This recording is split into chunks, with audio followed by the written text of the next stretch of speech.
Okay, we're live at NASCAR Craftsman Truck Series Racing from. Sorry. NASCAR Craftsman Truck Series Racing from North Wilkesboro. Yeah, IndyCar NXT practice just wrapped up, so now this race should kick off at some point. Green flag is in 18 minutes, but all the pre-race shenanigans and ceremonies should go on right about now. Hopefully they do. We'll see. Okay. Got everything set up. So yeah, is now patiently waiting for the ceremony to kick off or for the broadcast to tune into the NASCAR truck race. I really hate that they don't do a pre-race. It's really annoying. But they don't care about the truck race. They do a pre-race for pre-race and post-race for the O'Reilly series. I mean, occasional post-race, but yeah. Speedway brought back to life and better than ever. It's time for some short track racing.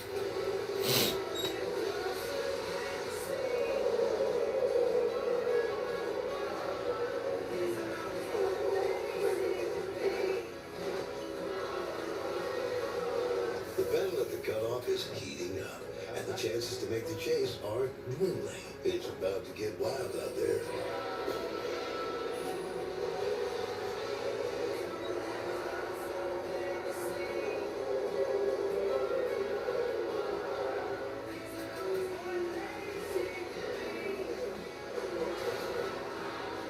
So keep your nose clean and your temper in check. Pull your belts tight and get your elbows out. Because it's Craftsman Truck Series Racing from North Wilkesboro Speedway.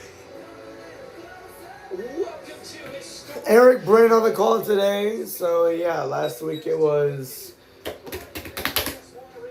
Who was it? Ooh, the Faithless 250. That's actually a really cool name.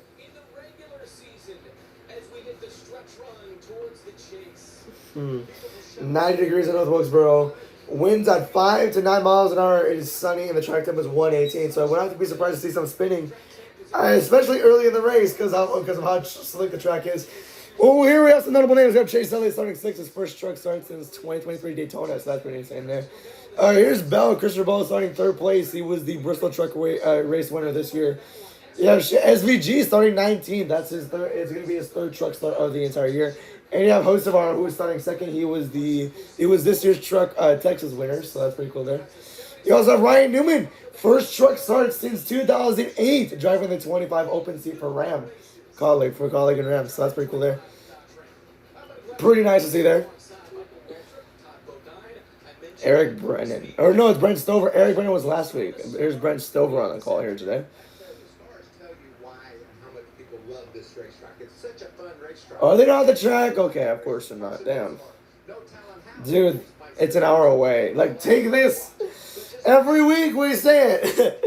Take Fox away from NASCAR, or for the truck series. Take the truck series away from Fox, please. They do not care about it. They couldn't even care enough to send the booth an hour away to the track. It's pretty disgraceful, low-key. We're going to have to deal with it. So, yeah, let's sit back, relax, get your guys' popcorn if you want to hang out here, or you can just ask for the link and I can send it in the chat. So, yeah, that's that there. I'm low-key hoping the chat works today. It hasn't been working that much. But here are the opening ceremonies about to kick off for North Wilkesboro. Ladies and gentlemen, please rise if you are able. Kindly remove your hats, and veterans render a hand salute to present today's colors. The North Carolina State Highway Patrol Honor Guard. Here to offer today's invocation, please welcome Managing Agent for Mercer Transportation, Brent Wooten. Heavenly Father, thank you for this beautiful day and for allowing us to gather at this historic speedway. We ask for your protection over every driver, crew member, official, volunteer, and these incredible fans, Lord.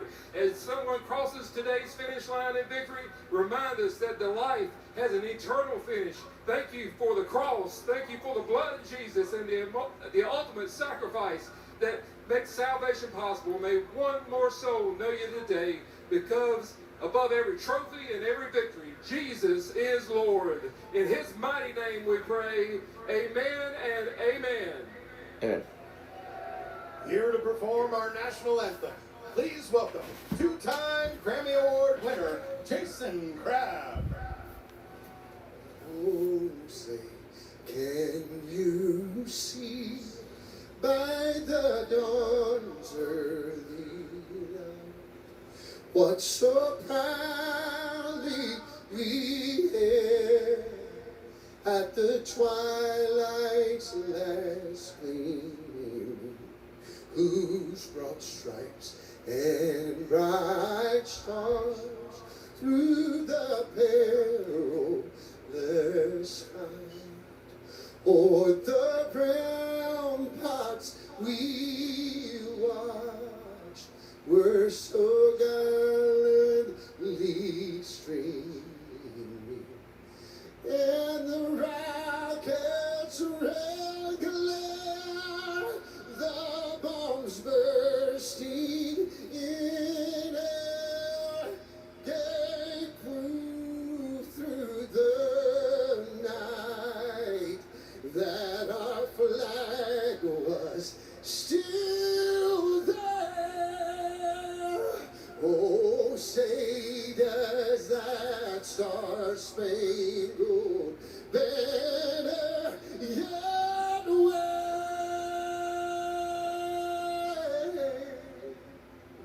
for the land of the free and the home of the brave. Okay. Let's hear it for Jason's performance of our This track national opened anthem. in 47. NASCAR All right, Bottle Green. Not that in like around 12 minutes. That's when the scheduled green flag time is. So yeah, pretty cool there. And vacation and national anthem all done up. So now it's time to fire the engines. Coming up next after this. Okay, I love how I memorized the hex codes like this quickly already. That's awesome, right?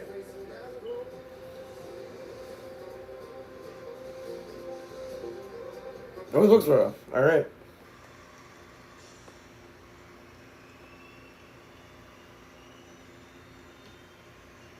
All right.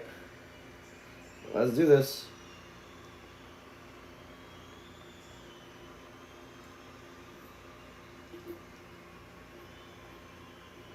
Chase Burns extended. The Reds' right-handed pitcher Chase Burns has signed a 7-year contract extension through 2033. Wow. Pretty insane to see there. Storms are about 15 to 20 miles west of the track. Moving on easterly, tracking at 5 to 15 miles an hour. So I don't think it should be that much of a worry. So yeah. So Freddie Freeman, Bianca Belair, Debo Samuel, Chet Holmgren, Drew McIntyre, Isaiah Likely, Randy Orton, Ray Lewis, Blake Snell, Will Smith, Roberto Carlos, Abdul Carter, and Jay Uso will not attend Fanatics Fest. Hopefully Jay Uso's alright because what's it called? Oh, that was his F1. I'm sorry. But what's it called? Hopefully Jay Uso's alright. I haven't seen him on TV for like a few weeks.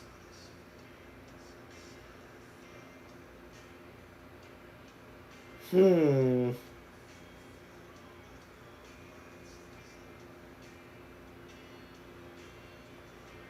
don't want to talk about this stuff with Liv Morgan, honestly.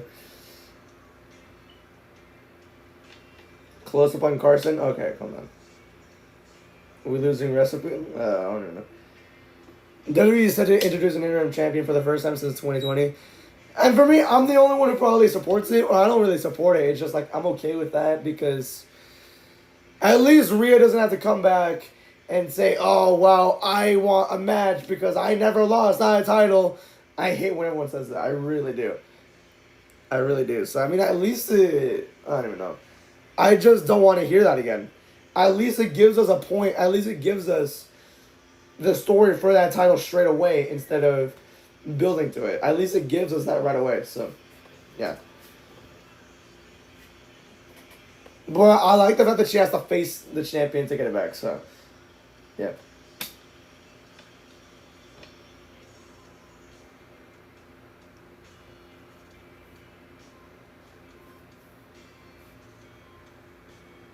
Okay.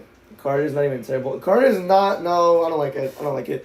I have, as a fan, I have not that much hype. I'll explain it later. I'm streaming later tonight. Beautiful part of the country, and great to be back here. The trucks returned in 2023. All right, there you go. So Ryan Newman, yeah, this is his first start since 2008. First start in the trucks since 2008, I should say.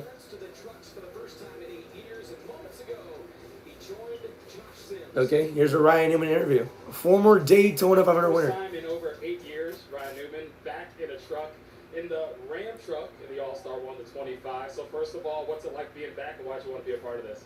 Well, I like the racetrack, first of all. North Wilkesboro and everybody here has done an amazing job to resurrect this and renovate this place. And the Ram opportunity, I guess, came along back in my Penske days when I switched over to Dodge, because now I'm more relevant in this truck, right? So, yeah, he's right. I look forward to the opportunity. Thank everybody at Colleague and Ram and everybody that's involved. Just look forward to it. It's a great racetrack, especially for trucks. So given that you have the practice and the qualifying in the books, what do you feel like you got behind the wheel to be out there and go be competitive? So I think I have a truck that drives good. It's not super fast, but I think if it can stick with me in the long run and me adjust to it and make some gains, like for instance yesterday, I never had any issues in 1 and 2, which means I underdrove it.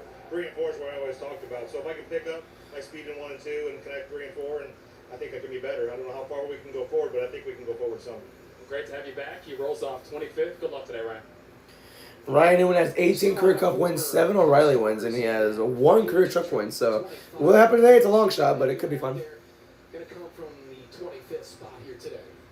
So yeah. Ryan Newman, yeah, first start I think in NASCAR, like in the National Series since 2023, I believe. I think, yeah, he did start some races back in like 23. I remember him doing the All-Star race in the Wilkesboro too, so that's pretty cool. I think he did Darlington in that race as well, so that's pretty nice to hear. We'll see how that goes. But I was also saying, like, for Saturday night's main event tonight, I'm not looking forward to it. The card doesn't look good. Like, I'm not, like, no match except for Bailey and Lyra. That match excites me, but everything else is like, eh. But as like someone who reviews it, I have to like watch. So yeah. Plus, like, what else am I gonna do? It's dumb, but at least I have something to do tonight. Please welcome the operations team from Faith Fest Evangelistic Ministries, Andrew Wagner and Jamison Wooten. North Wilkesboro Speedway, are you ready to go racing? Let's see your tail driver, start your engine!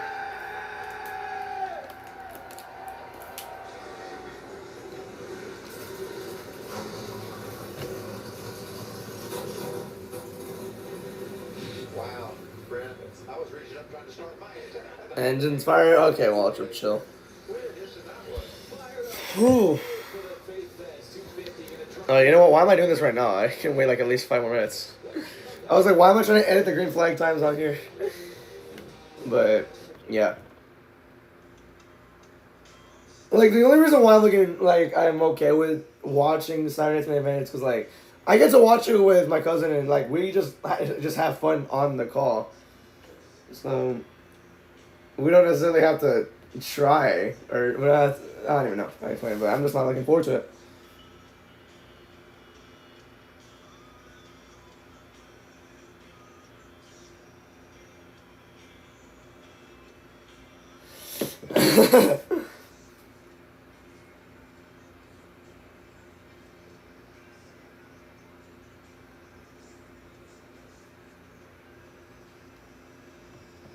Well, I'm gonna buy this place, I'll burn it down.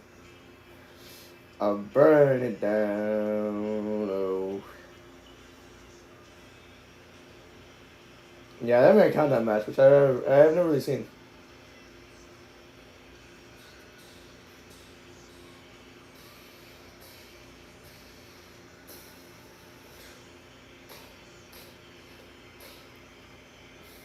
We're gonna get the starting lineup after that, so yeah.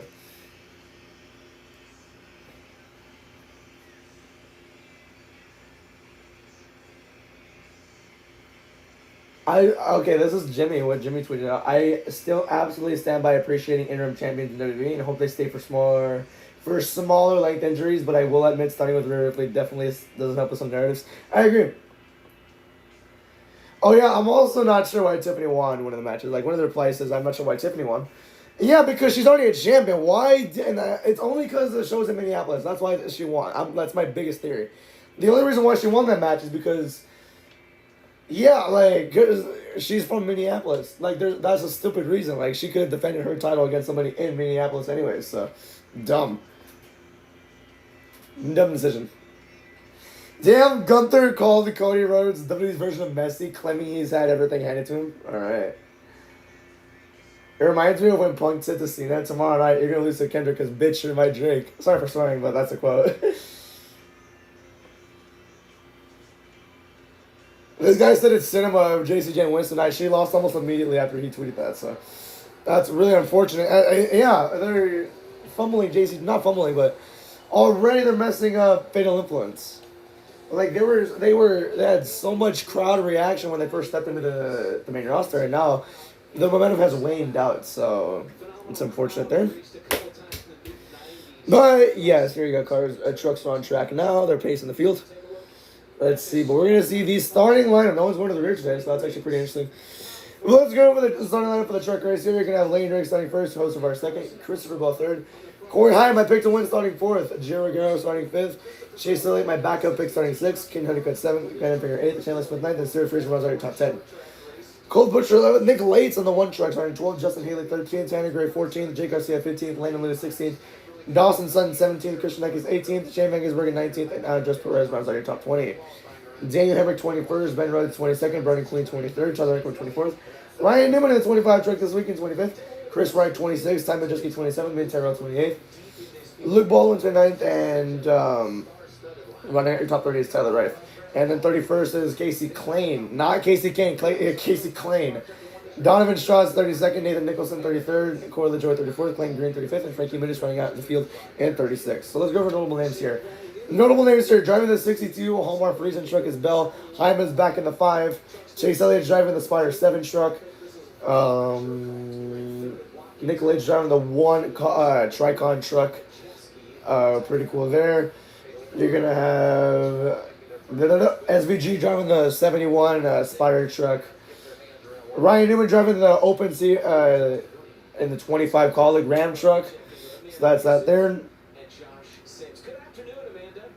Right, Casey Klein driving the 27 truck, Donovan Strauss driving the 4 truck, Nathan Nicholson this week in the 33rd in the 76 truck. So that's that there.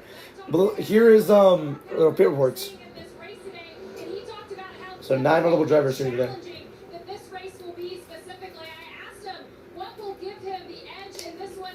Oh, and host of our driving the 77 this week as well. Sorry.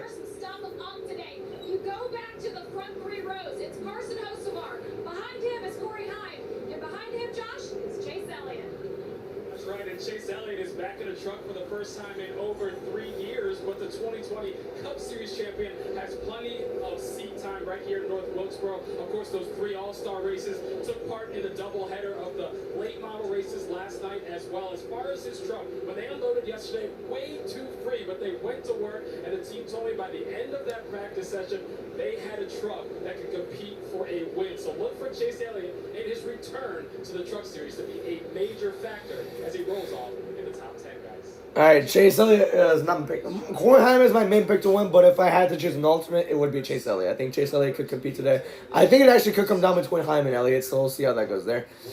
Yeah, this is a 5/8 mile short track. Bankings in turns 1 and 2 and 3 and 4 are 13 feet. The turn width is 40 feet, and the length of the front and back straightaways are 465 feet and 475 feet. So, yeah. That's there. That's your track description as they're about to get the 1 to go, I believe. So that's pretty cool there. Race analysis here, 250 laps, only 156 miles. Stages 1 and 2 are 70 laps, last already 140, and then final stage will be 110 laps. Pit road speed is going to be at 30 miles an hour. I don't know what the fuel window is because it's not even showing it, so that's not surprising at all. This is actually 2 to go, so they're gonna run an additional pace lap. So that's that there. Let's wait for it. So yeah, the fuel. Okay, so the fuel strategy. The fuel window is 125 to 130 laps. Fill it up with 3 exclamation marks. I don't think we're going to see any pit stops in stages 1 and 2. But in the final stage, maybe there's a chance they could split it. Or, I don't know, they could short pit at the end of stage 2. That's a strategy. It's a long shot strategy, but that's a strategy they can use. But yeah, should be going every stage without a pit stop, unless tire wear becomes a factor, which I think it could be. We'll see. But yeah, we'll see there. Ryan Newman driving the 25 Calder Graham truck, because here we go.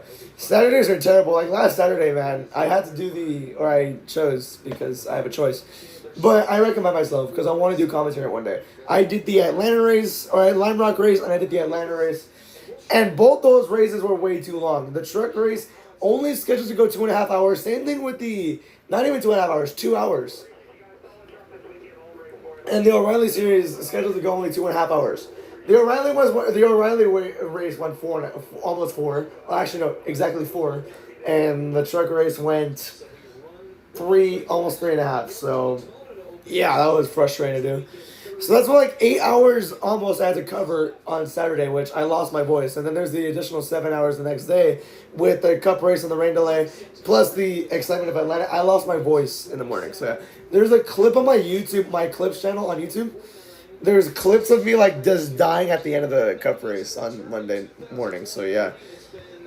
But here we go. Pace truck will pull off a pit road or pull on a pit road. Here we go. This one should be very fun to watch right here.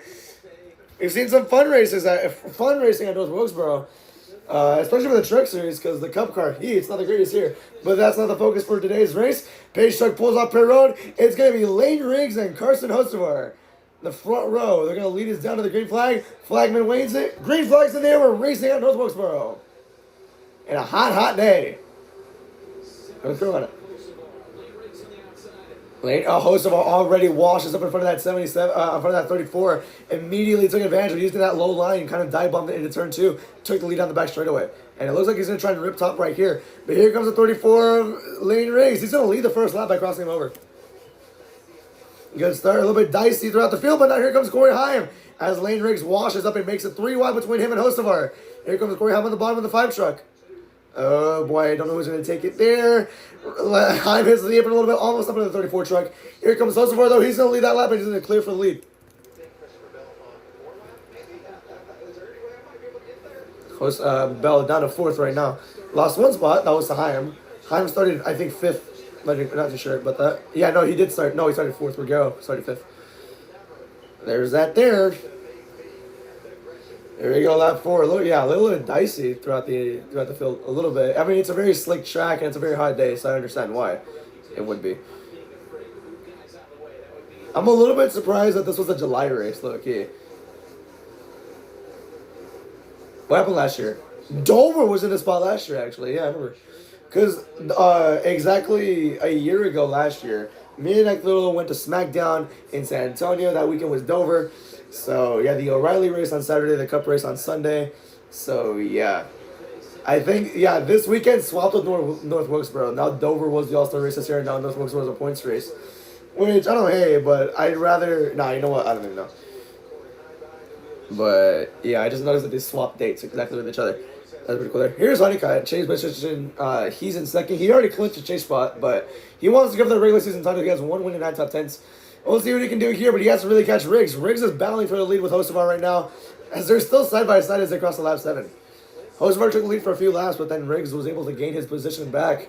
Or not to gain his position back, but he was able to gain momentum on that 77, and now he's side by side entering turn 3. But Hocevar making that middle to outside lane work. Here they come off turn 4 right here. Hocevar leads this lap once again. Heim wants to see them battling more if he wants to catch up. And now crossover, Riggs trying to use the outside now to the bench. Meanwhile, another battle of Chase Elliott versus Caden Honeycutt. That's for 5th place.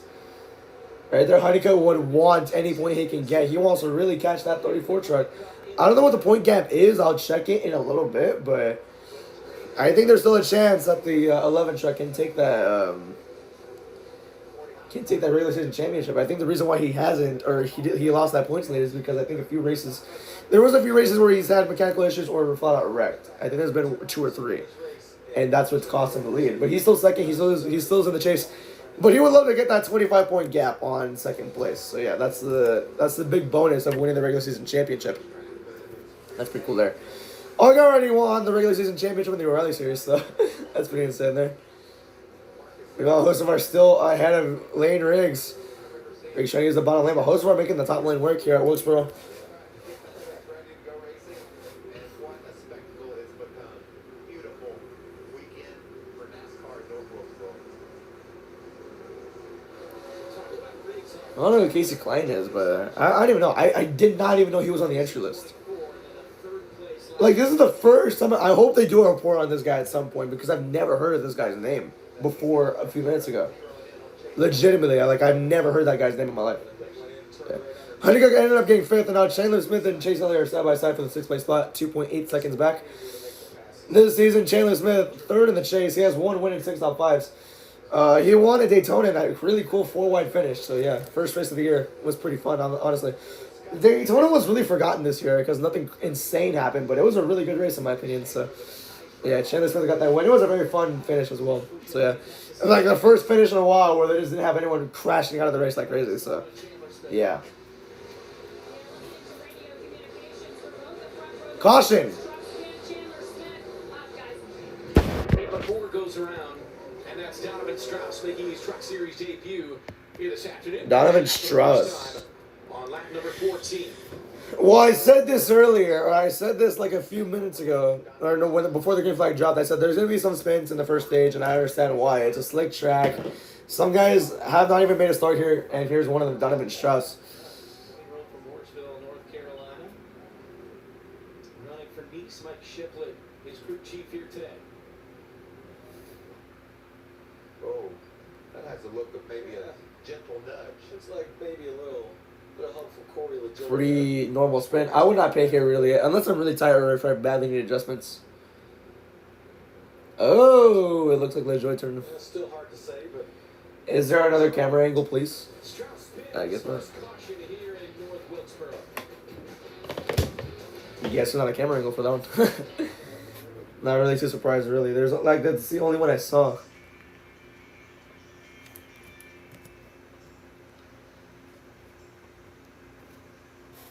But in my opinion, I'm just not betting here, of course.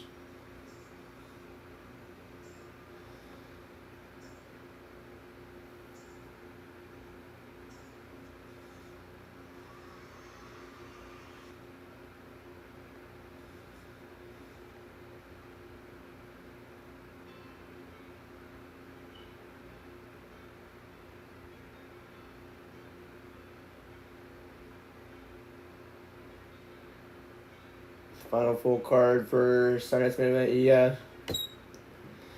Yeah, certainly a card. Usually the shows that are not pictured to do well, they usually do pretty well, but I really don't have hopes because it's this company.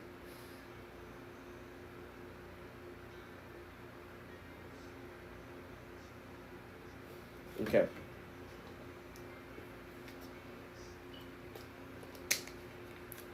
Okay.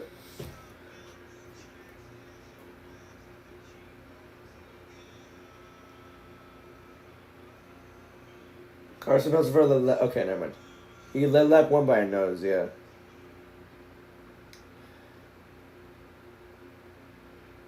Why not just have rear really vacant instead of that way? She has a valid reason to compete.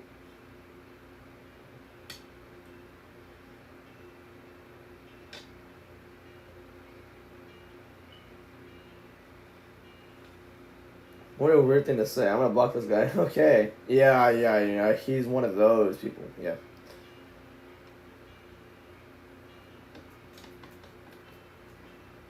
I'm trying something new. I don't hate it. It's just like, yeah.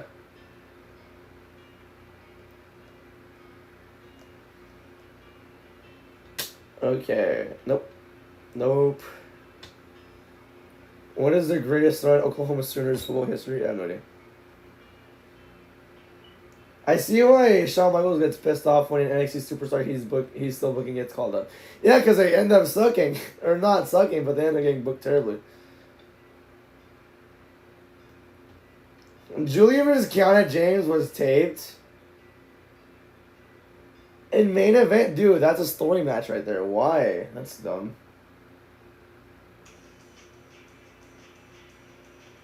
Is that a match on the Countdown show? Yeah. Strick Williams will face Laredo Kid, and I think I know why. It's no, it's not.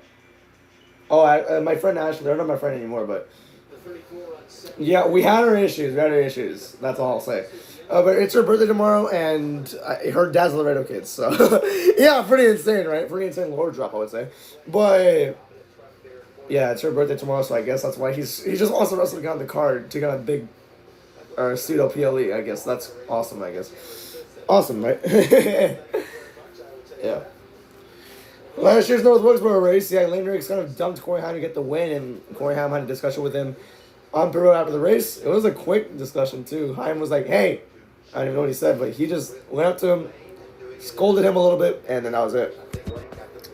I don't think anyone pitted, so yeah, we're going to be restarting this lap. Yeah, that's 20. Yeah, see, not a long caution at all. Because no one's pitting right now. I'm not pitting right now. Unless like I said earlier, unless my truck is really handling badly, I will not pit. Okay. Let's see. It was Lane Riggs and Hoso are just battling hard before that caution came out. So let's see if let's see what they'll do here. As the pace truck pulls down to pit road, it's the same top 4 as we saw in the beginning of the race. Is it actually the same top 6? No, it's not. Same top 4 in the first 2 rows as we're going to go back to green with Hosovar and Riggs leading the way. Great jump by Hosovar. Great advantage heading into turn 1. Outside lane has been his best work all race. I mean, it's only been 19 laps, but it's been working well for him in his first 19 laps. By the way, it's a pretty good crowd for a truck race. I just noticed that. That's a really good crowd for a truck race. That's awesome to see. As long as they don't try and kill each other every 10 laps, this could be a really good race. Really fun for the crowd. I think regardless if it's a wreck fest or not, I think it's still gonna be really fun for the crowd. I've never been to a NASCAR race, so I really can't tell if a terrible race is really good for the crowd. Like, there could be like 15 wrecks and 15 cautions, and the crowd can be like, hey, we're having fun just sitting here and just watching. So, yeah, it's different from. I think it's different from when you're watching TV and when you're actually there in person. So, yeah, good report.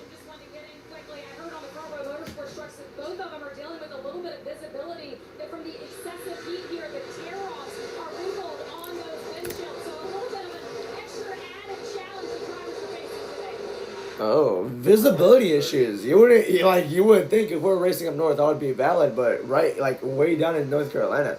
Goodness, that's very interesting there. Chandler Smith is on board right here. Is now in 5th actually. He's battling Corey Haim for that 5th spot.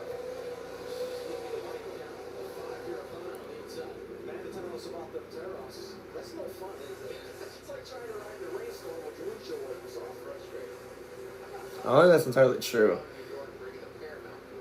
Okay, I was saying before the caution, who is Casey Klein? I looked at the entry list and I recognized almost every name. Donovan Strauss, I knew who he was because he races like Cars Tour stuff and all that in South Carolina.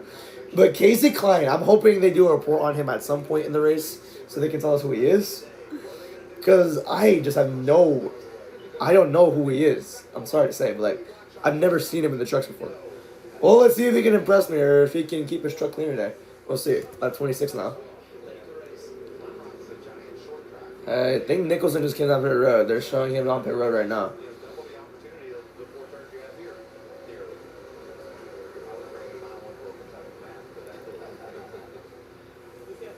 .27 laps in us. There's a battle in 22nd, 23rd. Haley and Majeski. And I want to talk about Majeski too. Ty Majeski, up and down season. For the first 12 races, I don't know. It's been really up and down. His results are literally up. Good race, bad race. Good race, bad race. It's literally a pattern.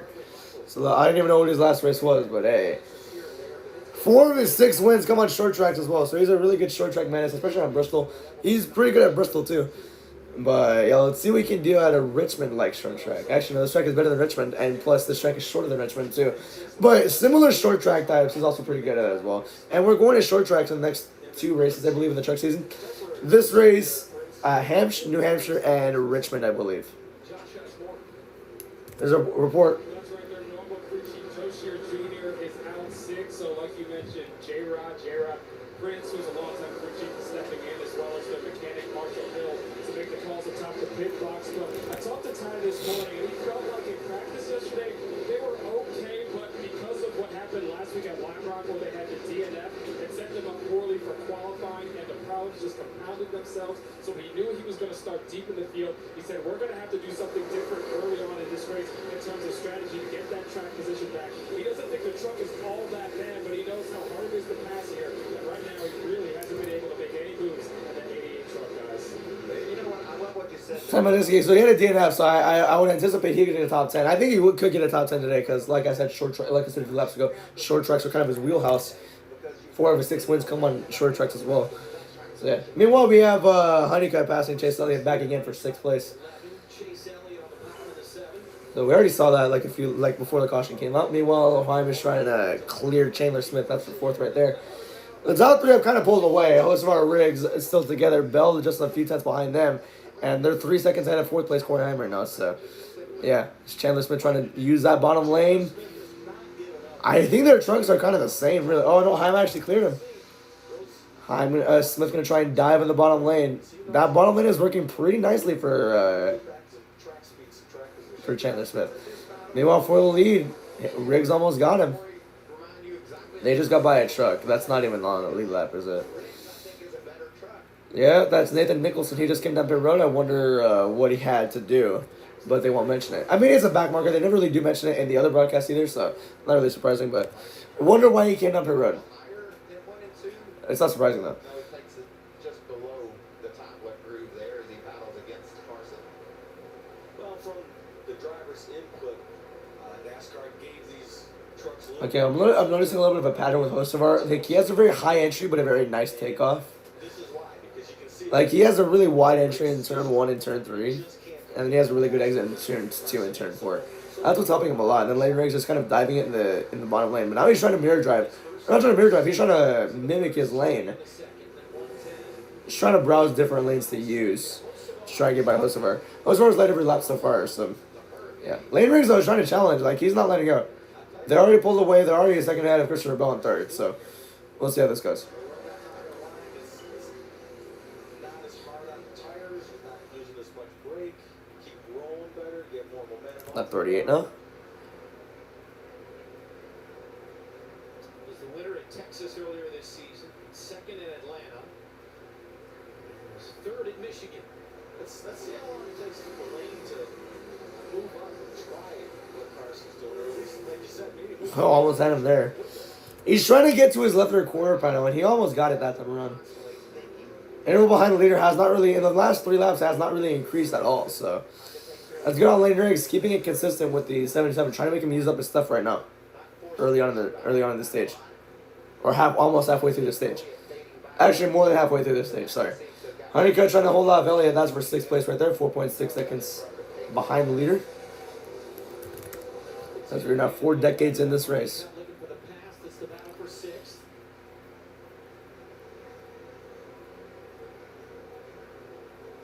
Is this the one battle on track right now? And here's Chandler Smith. He actually got by Corey Heim. That's for 4th. They're both 3.3 seconds behind the leader right now. That's pretty nice. Chandler Smith currently 4th, 39. So it's been a pretty good start for him. Gained 5 spots since the start of the race. For the guy who's in 9th right now, Jerry Ricciaro started 5th, and now he's in 9th, 7 seconds back. So yeah, a little bit concerning, but it's only the first stage. Let's see if that truck can evolve throughout the race as it goes on. What are lap times? I haven't seen lap times here yet, but I wonder what they are. Well, I don't know the biggest movers yet, but yeah, Eckes. Okay, there it is. Christian Eckes, biggest mover since the start of the race, plus 10. He's in 8th place right now. That's pretty cool. Tyler Wright, plus 8. Ty Majeski, plus 7. Andres Perez, plus 6. And so is Quilla Joyce. So that's pretty nice there. Tyler Wright, plus 8. He's in 22nd right now. He started 30th. Majeski, I think he's in the top 20, which is pretty good. Yeah, no, he started 27th, and he's in the top 20, so that's good for him. Pretty cool for Eckes right there, 6.8 seconds back.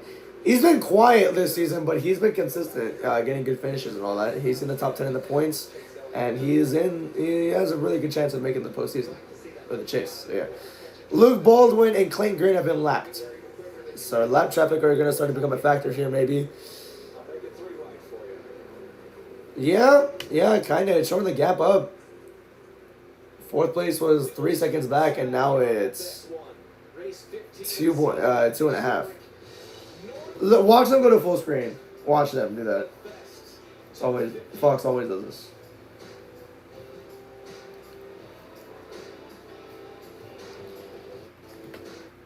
And of course they do.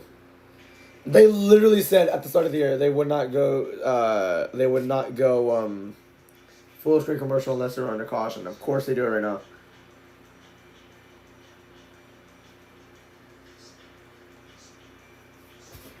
Okay.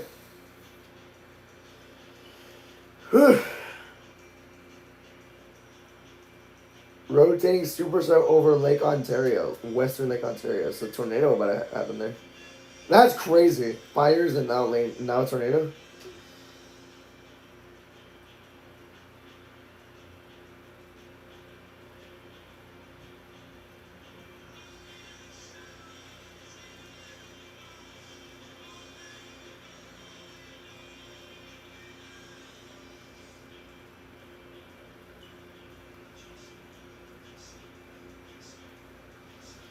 All right.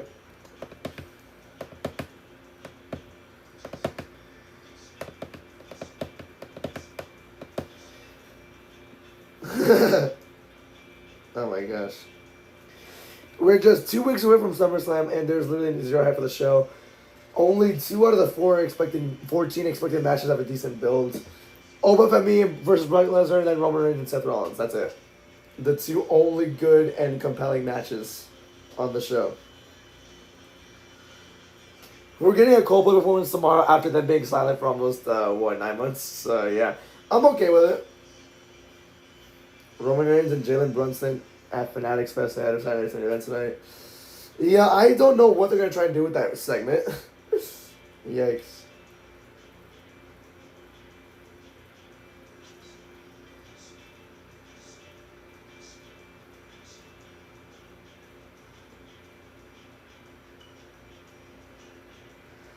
Sam tweeted out, I would like to say that North Wilkesboro is poop.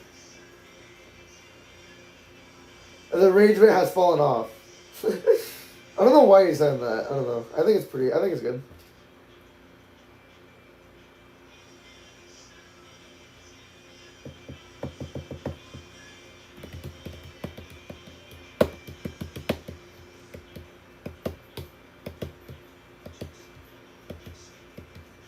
Alright, we're back.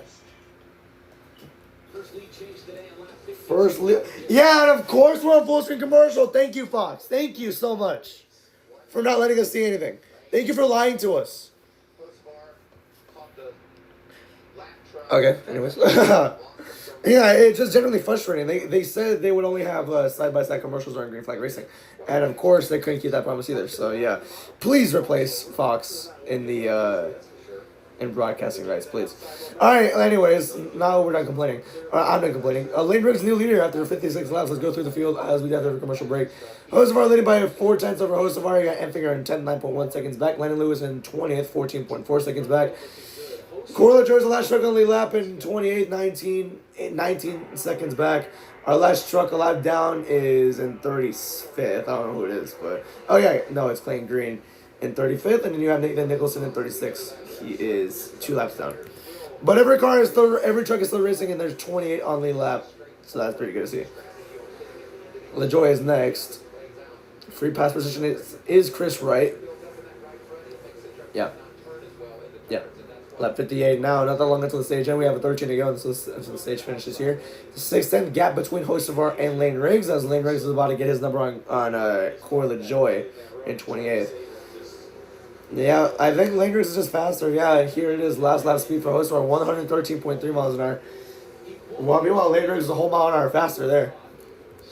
Here's Grant Enfinger. Grant Enfinger, 40-race winless streak snapped last week at Lamrock Park. Yep.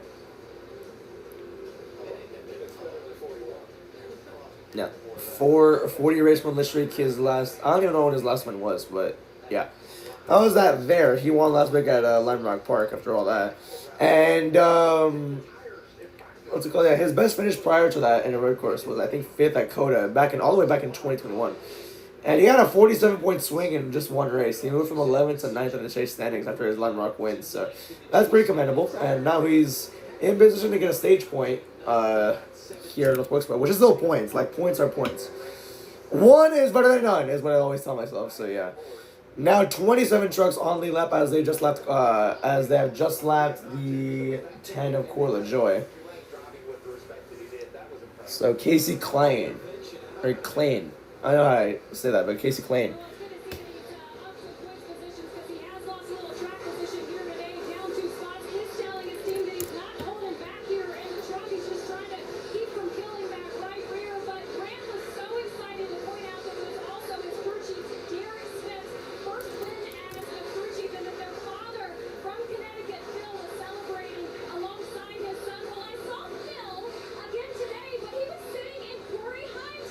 Why is she yelling?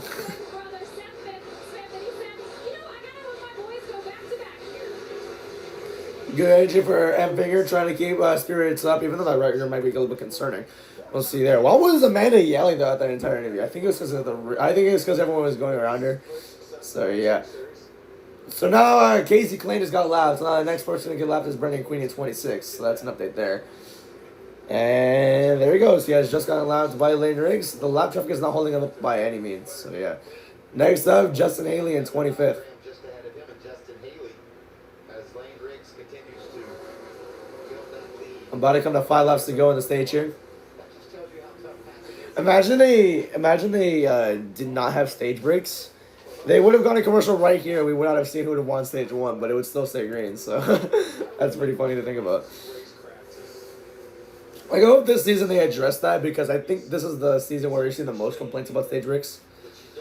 Like, every season it keeps building up. I think this year is where we've seen the peak. Like, get rid of stage breaks, like everyone's saying it. Will they do it? Probably not. But yeah, my recommendation, keep stages, keep stage points, take away stage breaks. So yeah. Lane Riggs led 16 of 66 laps so far. So yeah, Hostover led the first 50 or so laps, and now it's going to be Lane Riggs leading the second half of the stage, or the fourth quarter of the stage, I would say. 3 laps to go. Understanding how to race, how the race is going to unfold, how you need to race the track, how you need to race your competitor. Now Haley has gotten lapped. Next one to get lapped is Tyler Ankrum in 24th. Wow, I thought he would be doing a little bit better. I think he is going to get lapped unless he can hold off Riggs just enough. 9-10 gap between Hostovar and Riggs. 2 laps to go. It's a short track, so it's not that much time, but I think... No, he's not. Riggs has the inside. Ankrum trying to hold him off as much as he can. I don't want the free pass. I wouldn't want the free pass spot either. If I had a choice, I would obviously take the... Like, it's a last resort if you want a free pass. Because he has to start at the tail end. So yeah, last lap of stage 1 here. Can Ankrum hold him off? Oh, man. He's trying. Oh, man. Hemrick, his teammate, is going to get the final lead lap spot. Riggs going to be on turn 4. It's going to be Ankrum the free pass. But Lane Riggs wins stage 1. To take stage 1 here in North Wilkesboro. That was some good racing right there by Daniel Hemrick. They're battling to stay on the lead lap. Gave a shove to Nathan Nicholson. Use a little pick. That made it on third. Okay. Star led the first 50, but closing out strong to 34. Lane Riggs. Both stage wins. All right. Yeah, see, like, with stage breaks. Okay. Lane Riggs, stage 1 winner. See, like, with stage breaks, I'm already putting lap 10 out of 70 because they waste so much time in their caution for no reason. We've gotten so used to it nowadays.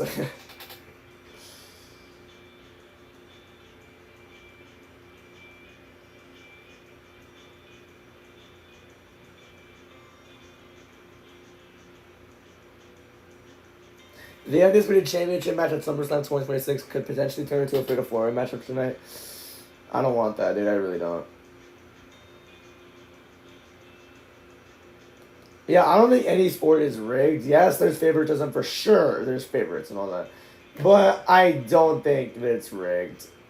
Like, how do you rig all of that? Like, how do you do that? Like, it's just so technical to rig. I really don't.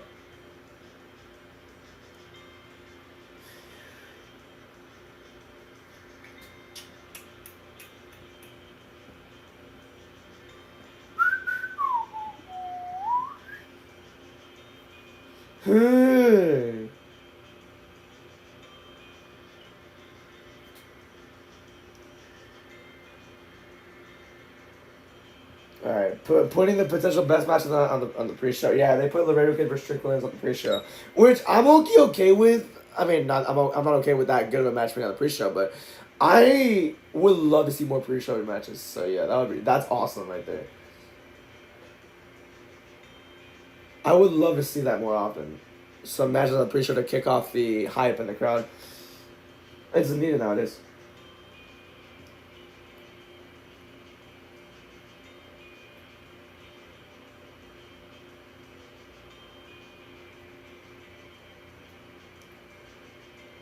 Okay. This is just sad. You can see here, Gunther is getting little reaction, even boos from the crowd. Of course he's getting booed. He's a heel, dumbass. Sorry, but he's supposed to get heel. He's supposed to get booed. He's a heel. But I do agree, like, it doesn't hit the same anymore. He doesn't have that monster energy. Well, he doesn't have the career killer energy anymore. It's just generic heel.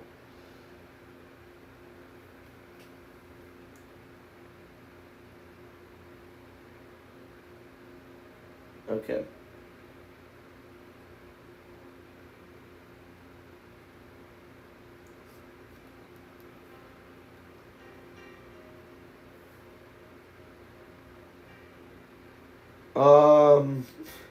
I'm so sorry to Chris or whatever her name is.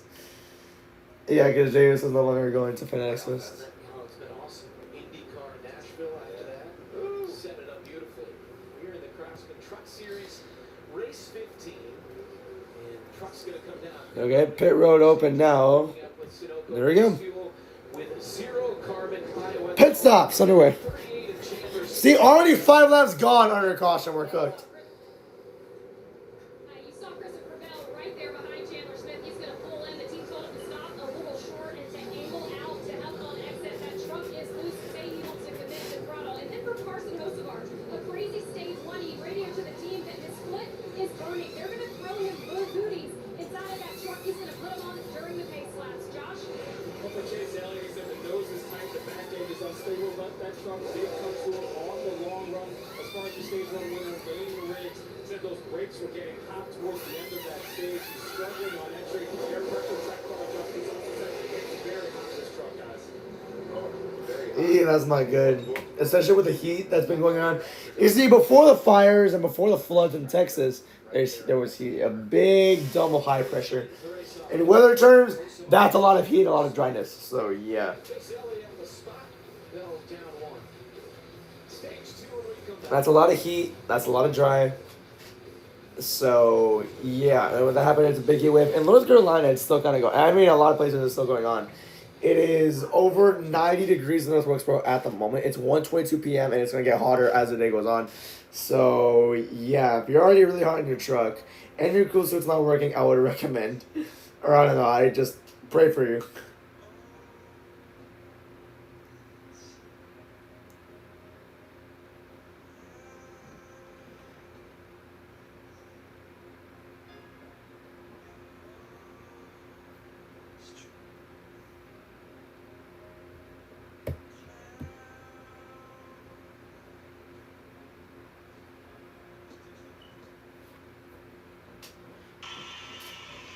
Oops. Corey Hines said after stage 1, quote, working my ass off to keep it cool. Because his water temp was about 220. That's not good either. Yeah, dude. Hines' truck has just been crazy. Bobby Lashley doesn't get enough credit. Where has he been, by the way? I haven't seen him forever. This sequence from the ladder match at SummerSlam last year was so crazy. 4 consecutive table spots, everyone cooked.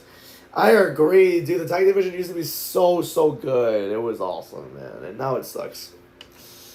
There's not even a tag. They released basically everyone. They released Motor City. And half of MFT is gone. Who else did they release? DIY is split up. Andrade is gone, so no more Andrade and Rey Fenix. Dude, I went like a year ago today. I went to a show. I went to SmackDown in San Antonio. DIY versus Andrade and Rey Fenix versus Motor City Machine Guns versus. There was a 4-way. I know that. Who was it? Fraxium. No, it wasn't Fraxton. It was Fraxton, yeah. Fraxton's not even the only actual tag team in there, and they're not even. Damn, dude.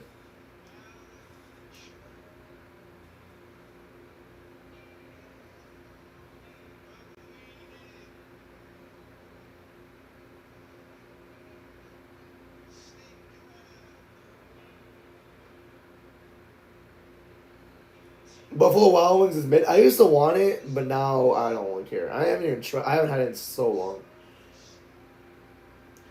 What's the most depressing sports moment you've ever experienced? I'll tell you one of them, I think.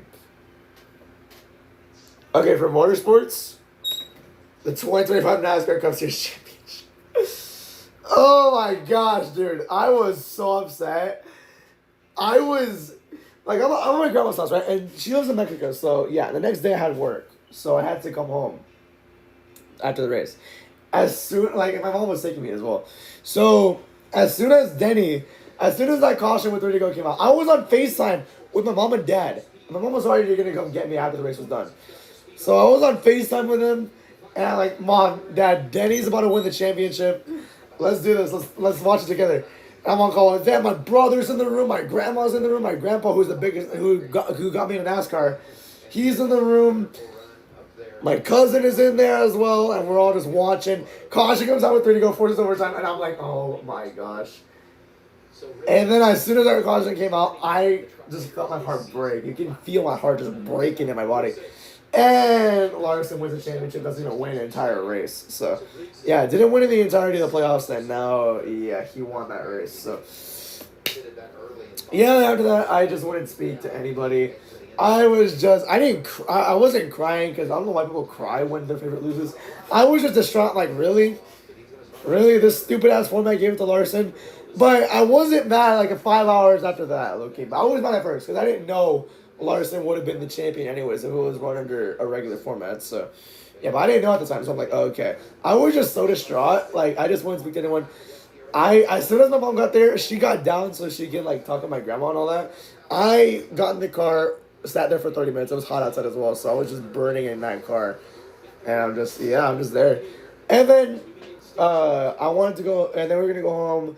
My dad's waiting, and he's like, hey, let's watch Sunday football. I'm like, no, I don't want to. I'm just going to go lay down. I was in my bed until like 2 in the morning, and I got to take a shower, and then that was it. So, yeah. But that's the end of that little mini story. Meanwhile, stage 2 is underway, and oh my gosh, they wasted so much time under yellow. Meanwhile, Jay Garcia, the new leader, he stayed out. I think he did stay out. Can he last this long? Let's see. 70-70 is 140. Fuel windows at 125. So if he can max save, I think he has a shot at making it to the end of the stage. But I completely doubt it. But he's making it work right now. He's leading and he's trying to pull away. He's ahead of Lane Riggs by 3/10. Who's in second place right now. Side by side with host of our battling side by side is really helping him pull away as well. So that's pretty interesting to see. How about Jay Garcia? My goodness. He's gonna lead this lap as well. Damn. Yeah, all the crew chiefs now are gonna be like, okay, take notes. What do we do for this next stop? Do we pit early so we won't have to pit at all at the end of the stage for track position? Because it's clearly helping Jake Garcia. Maybe what he did, he pitted on that first caution, which came out in lap 15. So theoretically, he could make it to the end of stage 2. That's pretty insane to see. If Garcia did pit on lap 15, that would be insane to see. And he's holding him off. He's holding his own in this restart right here.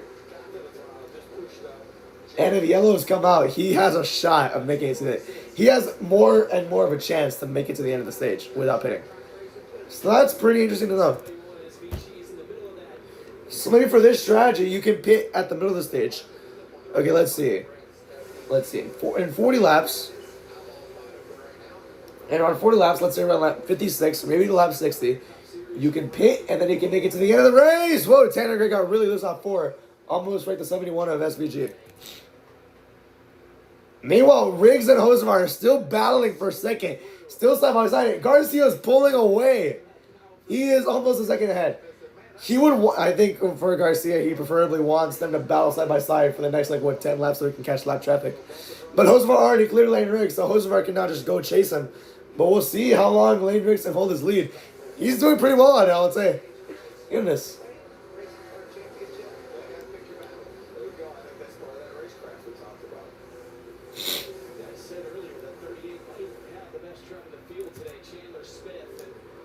Lap 19 out of 70 in the stage. We're at 40 feet to go. I think there's around 26 trucks on the. No, there's less than that. I think there's 26. I'm not too sure. It depends on where. What's his face? It depends on where the 18 truck was. So there's 26 trucks on lead lap. Luke Baldwin is the last one there. Is in 26, 9.7 seconds back. Everybody else is still racing though. So yeah, pretty nice to see. 51 to go.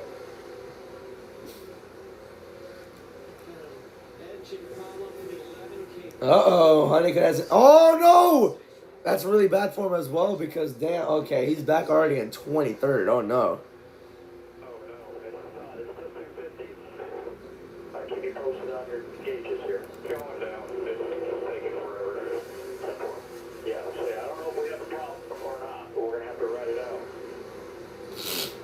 out. That's terrible, dude. If he has an engine issue, that's going to hurt him really badly. It's going to further his chances of, not further, it's going to, like, lessen his chance. There we go. Nice. It's going to lessen his chances of getting that regular season championship. But he's passing Ankrum. I think whatever issue he was having, it's starting to wear out a little bit, or they're trying to write it out. I'm not too sure what it was, an engine issue, but he's trying to cool his temps down. I think that's what he did by jumping all the way back there, but now he's getting back up the spots. He was just in 24th, now he's in 21st now. As Josemar immediately caught Garcia. And I'm seeing the different lane choice here. He's in second, now he's driving the bottom lane. Do not go full screen. If Josemar passes him, we're going to miss another pass for the lead because we go to full screen commercial. That's dumb. And we went to full screen commercial. Okay. Thank you, Fox, for being useless. I'm sorry. I'm, like, really sorry for saying that. Like, I don't mean any disrespect to, like, anybody, but, like, the coverage is, like, abysmally bad. I mean, the race, like, outside of the commercial breaks, I haven't really complained about anything else. It's actually been really good. It's just commercial breaks, man. Like, what are we doing? We're going to miss passes for the lead because of full screen commercials.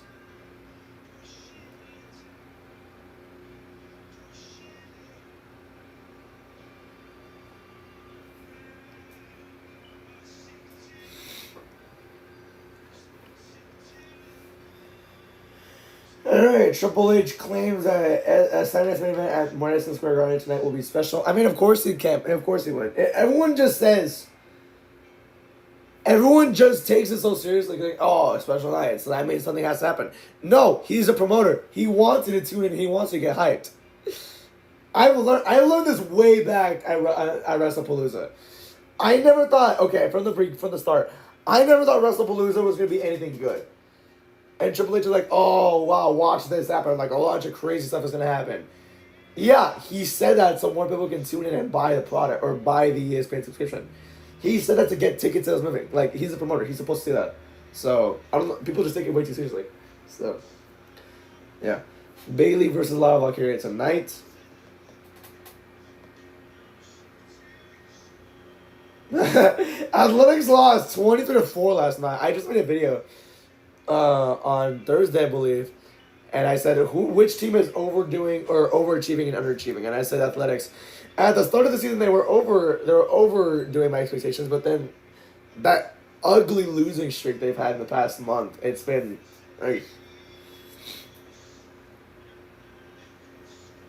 Yeah. Sami Zayn, he was laying in a Punk. Yeah, I saw that last night. I saw like throw that. Like, he was laying into Punk with those punches. And yeah, Jai said, like, one thing I love about Sami and Punk is that they're two of the best in the business when it comes to making it feel real. So, yeah, I get that. NASCAR 26 needs to include every 25 Truck Series driver. You know, it'd be hell to do. All right, we're back. Yep, I knew it. Host marching lead. And nobody said anything. I mean, Bob and Jeff are not even there, so... Yeah, those guys are my two goats when it comes to, like, reporting on stuff under commercial. So, yeah. I mean, Jeff is more opinionated. Bob is more, like, he's just there to tell you all the stuff that's happening.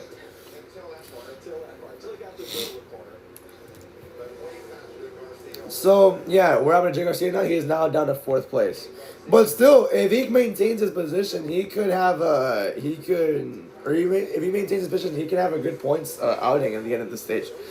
So let's go through the field as we do. Hold on, let me just wait for it. As we do have every commercial break, Kosovar leading by Chandler Smith by 7/10. So you have Majeski in 10th, 5.2 seconds back. Honeycutt in 20th, 10.4 seconds back. Last truck on the lap was Luke Baldwin in 26th, 19.5 seconds back. And Justin Haley a lap down, rounds out your top 30. The last truck a lap down is Frankie Muniz in 34th. And Clayton Green's in last, 2 laps down. So him and Nicholson are the only trucks 2 laps down. So yeah. After over 35 laps in this stage, 26 trucks remain on the lap. Everybody's still competing and racing for points though. So yeah. Report.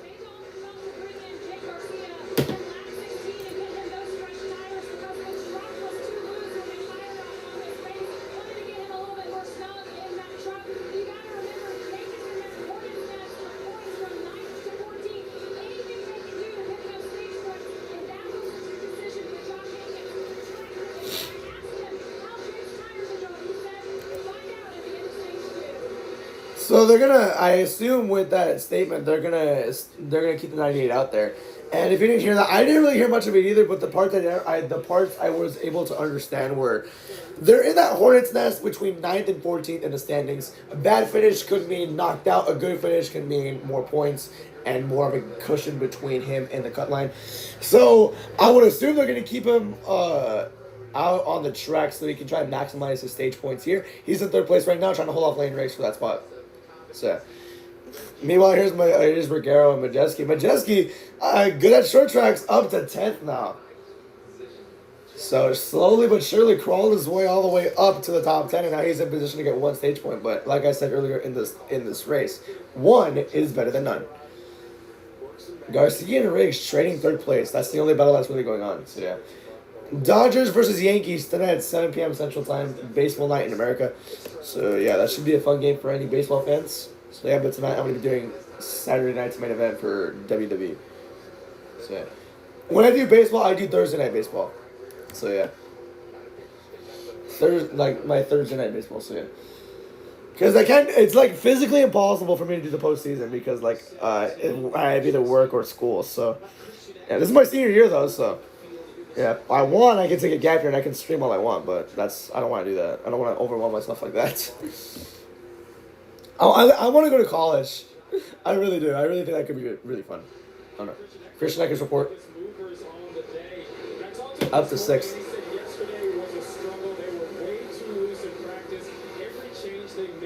Ryan Newman a lap down.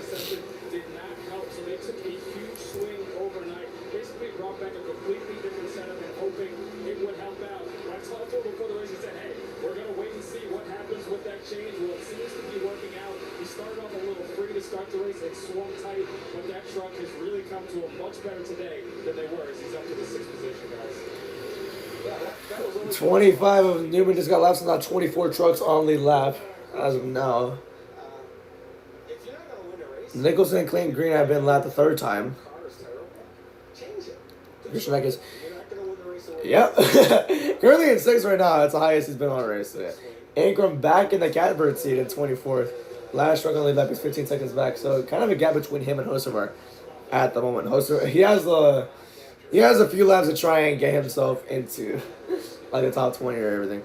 Honeycutt's back up to 19, so I think he's over that issue of the 10 speed too high, which that's good to hear. We'll see if he can catch Riggs back for the points, but yeah.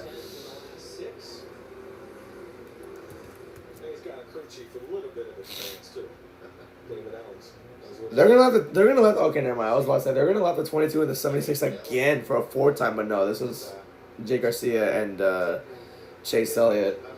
That's the battle for 3rd right now. Lane Riggs down to 5th. All right, that's interesting there. As meanwhile, Honeycutt back in 19th, trying to move past the 1 of Nick Lates. Honeycutt +7 right now since that restart. Chandler Smith and Ben Rhodes +4, and Stuart Friesen and Casey Klein, wow, +3. I guess engine temps have cooled down enough for him to start moving. Let's see, as Elliott got Garcia down to 5th. That's still good points though, so I would at least try and hold off Eckes as much as I can. I don't want to kill the tires, but hey. But there's also my strategy, which I don't think any crew chief will consider. Pitting right now, or pitting in 10 to 15 laps, and then making it all the way on fuel. Caution's out, never mind. Luke Baldwin in the 2.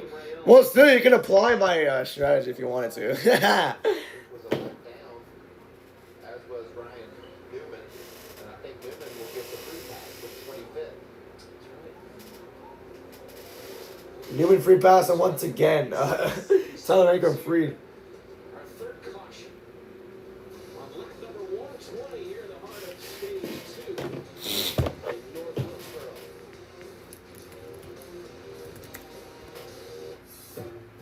We have not had a single side-by-side commercial all night. Whoa.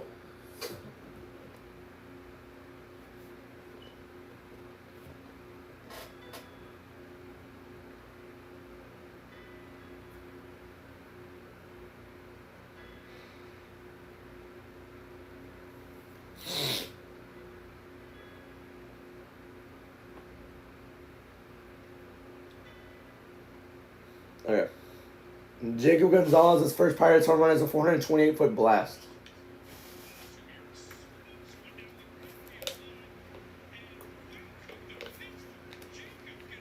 Nice.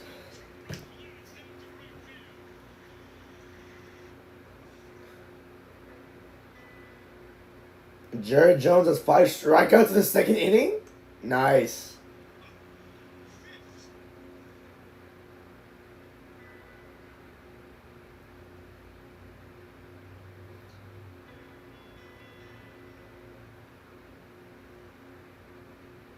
Okay.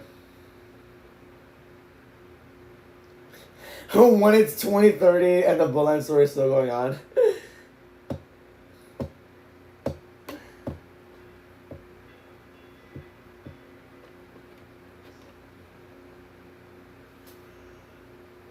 All right.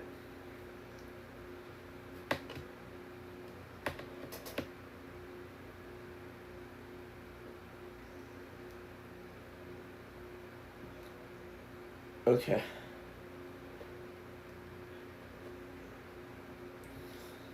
Okay.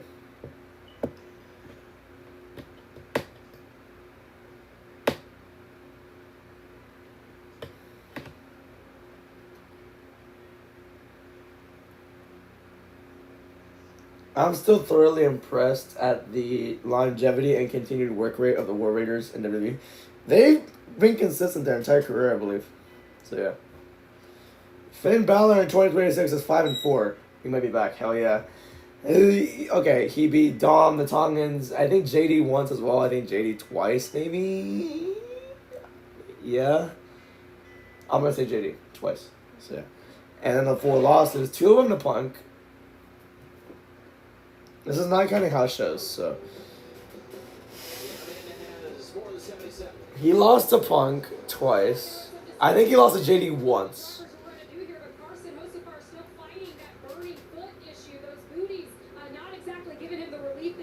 Uh-oh. As far as Chase Elliott, remember during that first stage, he told the team that the nose was too tight, the back was unstable. They made some air pressure adjustments. He came over the radio, said it was a little bit better during this last run. He said it's just such a fine line in getting this truck in tune to what he needs. Either way, they made more of an air pressure adjustment during that stop, guys.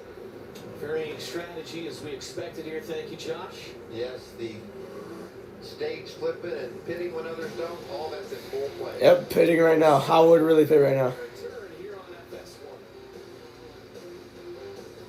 Okay, whatever.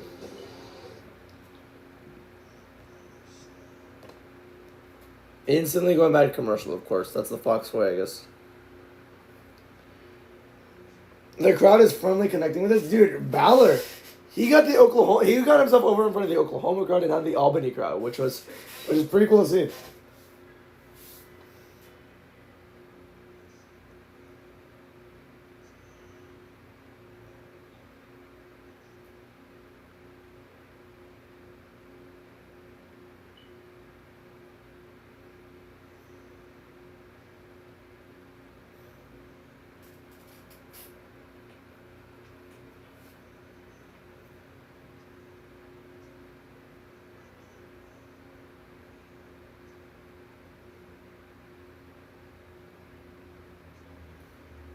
All right.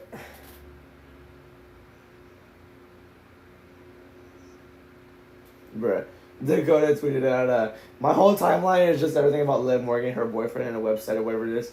I don't care. Yeah, I really don't care. This guy, Dakota said I didn't care. Like, he didn't care. But I don't care either, dude. It's just super annoying.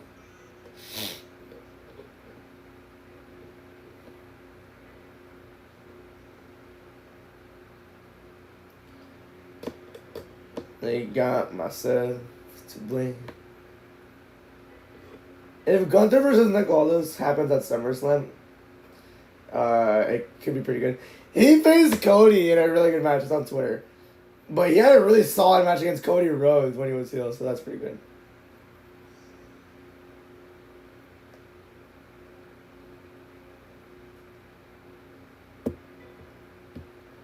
The fan is on if you can hear it. I'm sorry, I haven't even adjusted it.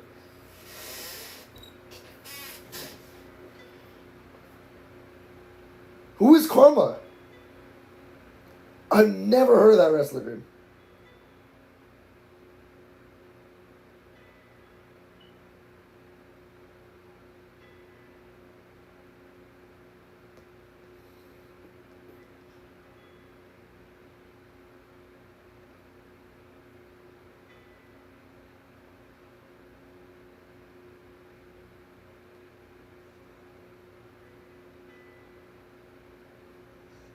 Okay.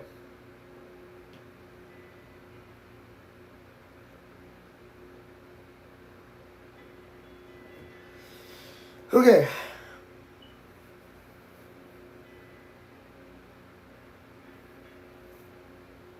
He messed with the piano. I heard it. And my volume's not even that loud on my phone.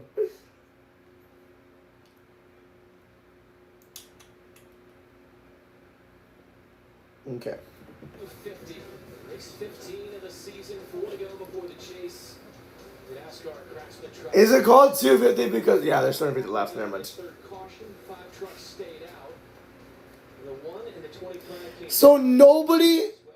They did not show a single second of the pit stops. Of course they didn't. Wow. Speeding and an equipment issue for the 81 of Chris Wright. Chris Wright, equipment interference, and then Nick Layton and Ryan Newman speeding penalties. And look who's on the front row. There you look at Ryan Newman. We've got Majestic short track from 27th all the way to the... What lap is it? Show the ticker, please. Right now. That's awesome. Majeski up front. The trucks that pitted the It's gonna be a short shoot at the end of the stage though, because they spent that much time under caution. All right. Here they come. Where is Garcia at? He's no longer in the top 10, it looks like. Oh well. How about Andres Perez in the front row with Ty Majeski? Majeski's first time leading this race. Green flag, back in the air, back and away. It's an entirely different top 5. How about that? Oh my gosh, Hocevar. Almost completely wrecked. Made it 3-1 at the bottom, almost at the inside wall. He went on the inside of M. Finger and Ben Rhodes. Meanwhile, Chandler Smith on the inside of Hocevar and Friesen. Oh my goodness. Meanwhile, Majeski up front leading, 11 laps to go in stage number 2. The guys that did pit, they can make it to the end of the race. They really could on fuel. Oh my gosh! Hocevar almost wrecked Friesen, almost went 4-1 with Riggs and Friesen, and I think that was Hemrick. No, it's not. Yeah, it is Hemrick. Wow. Hemrick in the top 10. He was about to get lapped at the end of the last stage. Now he's running top 5. How about that? 10 to go.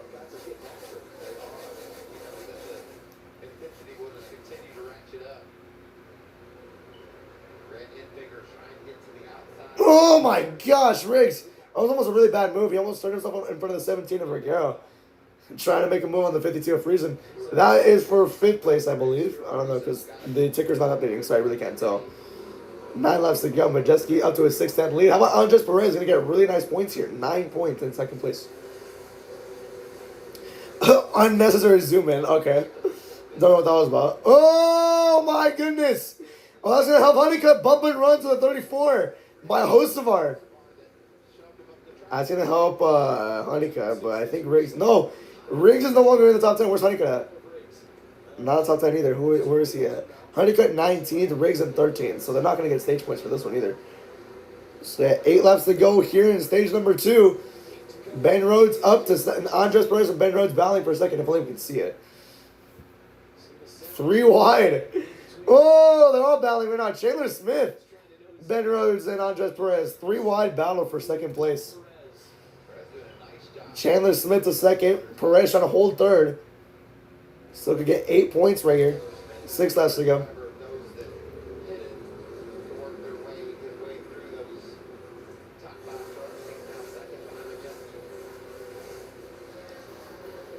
Rhodes trying to get by that. Okay. He's trying to get by that 44 right here. Oh, he got him. Barely.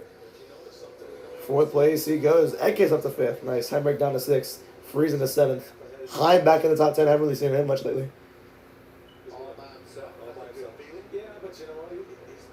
He's probably going to have to pit here with the stage break. And then it's going to put him back in. I mean, 10 points is still really good. So, yeah, why not?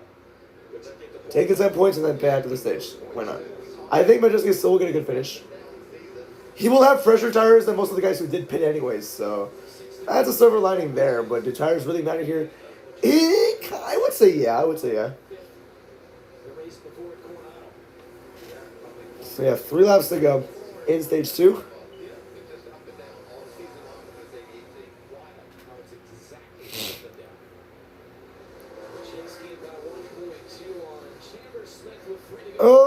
Who's more? He's slow on the track.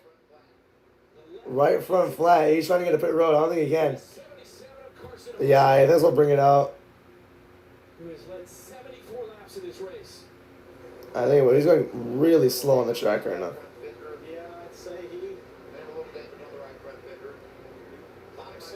Are they throwing the yellow for this or not? The final lap of the stage, they're not going to throw it. Yeah, he might stop right here. He might just stop. I didn't want this stage to go green. Oh boy, will the caution even come out? It won't. Majeski will win stage 2. First one of this. Okay, yeah. 10 points. That's not bad. So Majeski first stage 1 of the season. They didn't even throw the yellow. They had. He got to pit road, so they had everybody actually cross the line. So that's pretty insane. Hocevar has led 74 laps, by far the most in the race. He was running 12th. Cut left front. See how it shakes out for Hocevar on the rest of the field as we get set for stage 3. Okay.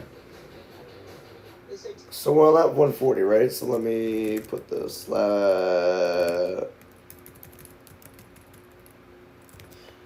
I want to say they're going to restart lap 152. 151, I'll say that. Okay. Because they wasted like, what, 9, 10 caution laps last time? In the stage break, so that's not really too surprising right here.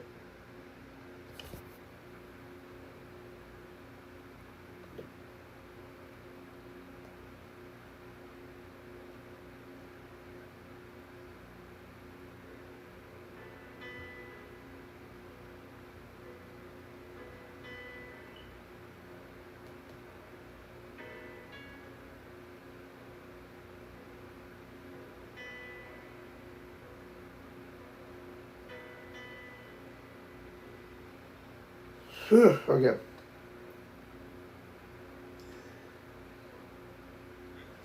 $2026 Finn Balor could actually go down as one of his best years. That's if he has a good rest of the year. We're only halfway done. He's 5-4 though. That's not even bad. He has a winning record. This could be his best year in since 2021 when he was champion.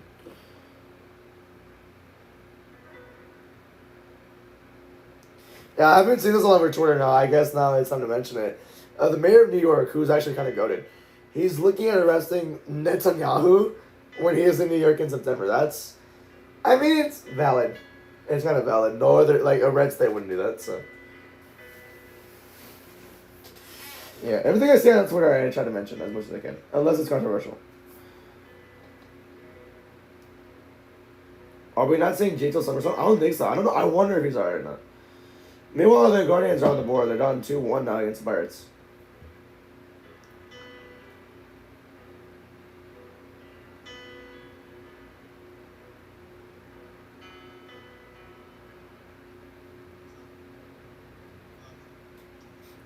Drew McIntyre's quote, "There's no escaping the bloodline vortex."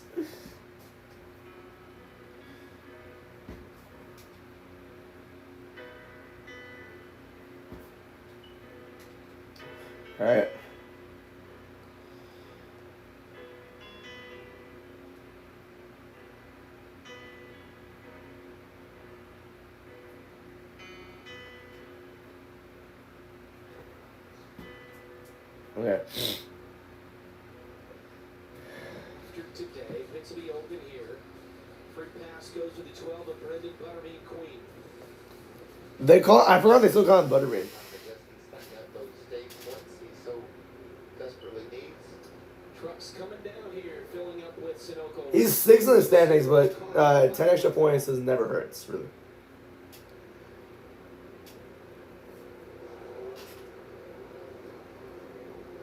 And down to Amanda.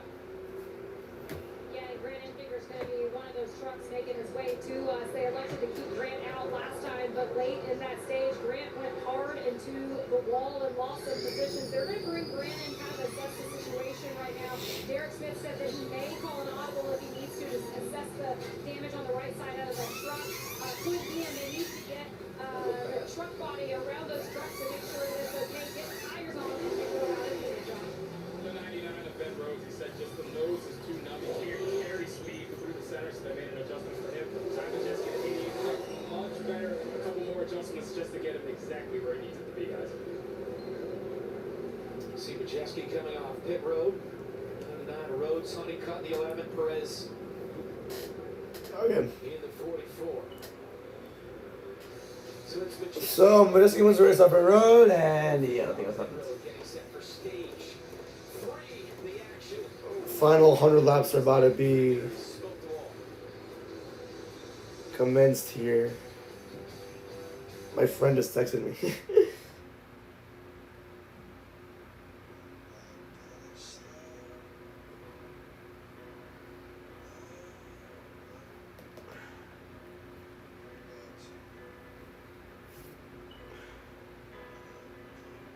Beg to find you.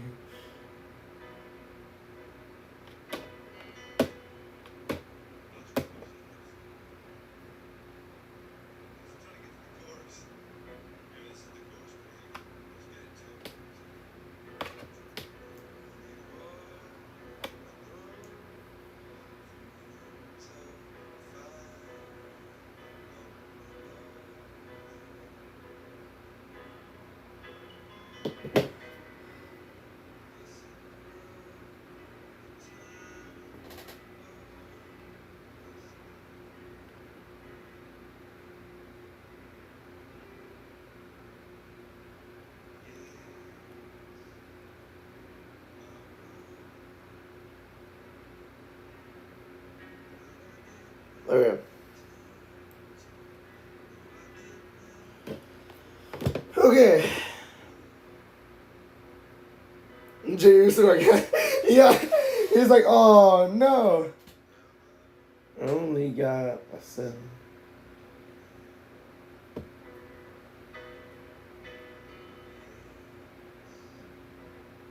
They're showing the NASCAR truck race at Nashville. That's really nice.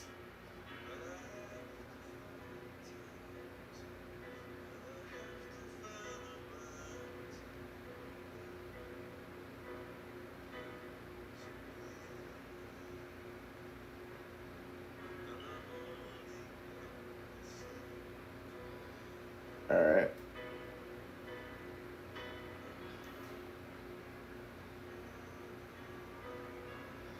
Whoa, remain.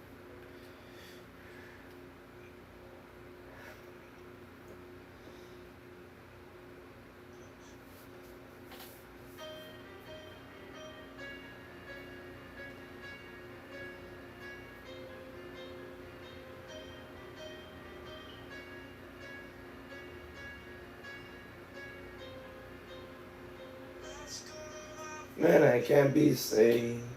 Times and nothing, nothing. Yeah, these are the lyrics, right?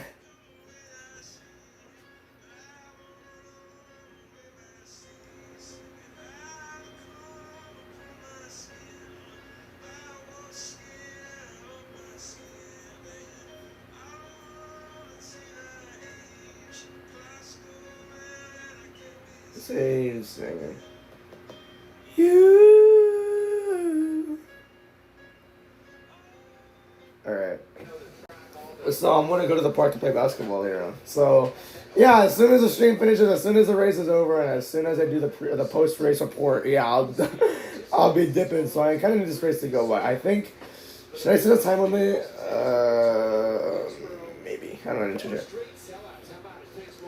Dude, like, yeah, dude, what a great turnout for a truck race. So yeah, that's pretty nice. Dude, why are we still under single file pacing?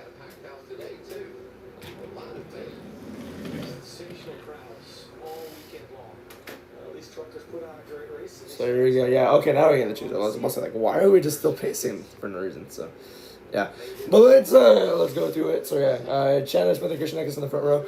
Row 2, Regero and Stuart Friesen. Wow. Row 3, Chase Elliott, Corey Heim. Row 4, Tyler Reddick and Christopher Bell. Right here, top 10, SVG and Lane Riggs. Nice. Landon Lewis and Jack Garcia, row 6. Row 7, Cole Butcher and Dawson Sun, row 8. Nick Lates and Tyler Rankin in row 9, Majeski and Ryan Newman. And running at your top 20, Honeycutt and Rhodes. Yeah, Newman back in the top 20. Nice. He also got back on the lap with that free pass as well, so that's pretty nice. Pretty cool to see there. There's that beautiful number 88 Menards Crest back in the pack. Stage 2 winner, Lane Riggs, won stage number 1. By the way, all right, stage points today is Chandler Smith, 17 points. Eckes, Majeski, and Lane Riggs have 10.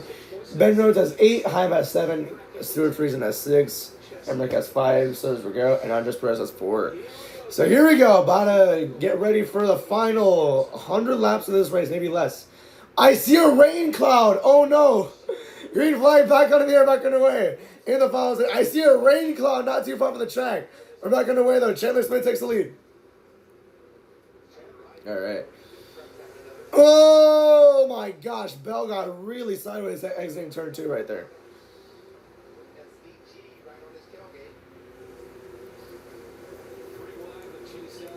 Lap 153.98 to go here. Smith, Regero, Eckes, Friesen, and Heim top 5 here.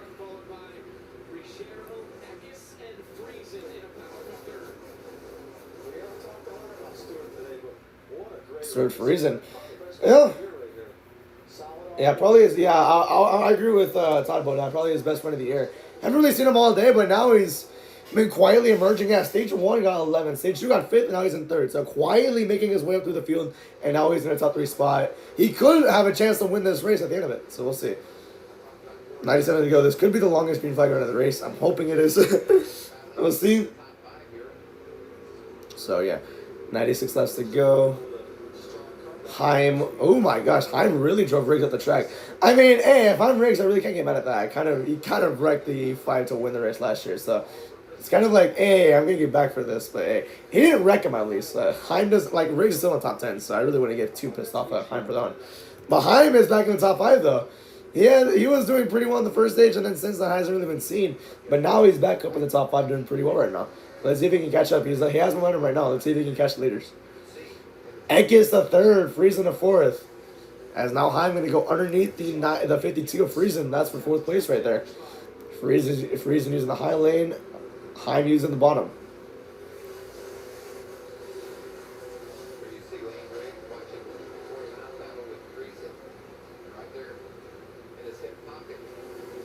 $93 laps to go.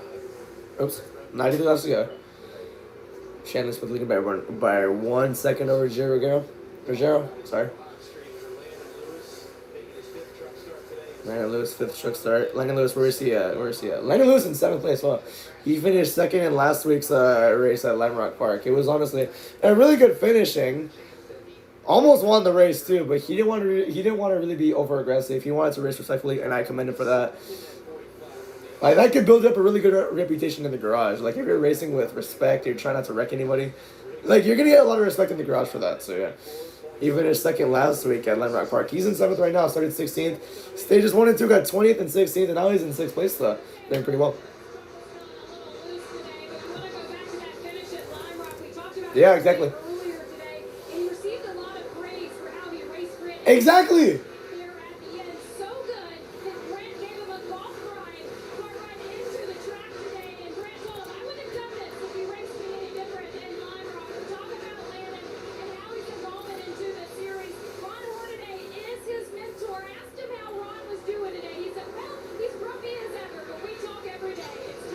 That's pretty nice there. So if you didn't hear that, Grand Empire gave him a ride in a golf cart at Lamrock Park after the race ended yesterday. And yeah, that's pretty cool. He said he wouldn't have given it to anybody else if they wrecked him for the win. So yeah, That's pretty cool there for Lennon Lewis, and he's been slowly catching my eye recently. Rocking, he in his last 3 starts, he's done pretty well. All top 15 finishes. He got 14th at Rockingham. He got 4th at San Diego. He got 2nd last week at Lime Rock Park. So he's slowly transitioning to a full-time driver. Maybe he can compete for points, like in the points, like close to a playoff cut line or chase cut line if he can get full-time in the sport. We'll see. He's been slowly catching my eye recently, so that's pretty cool. Showing replay of something. I don't know what it was.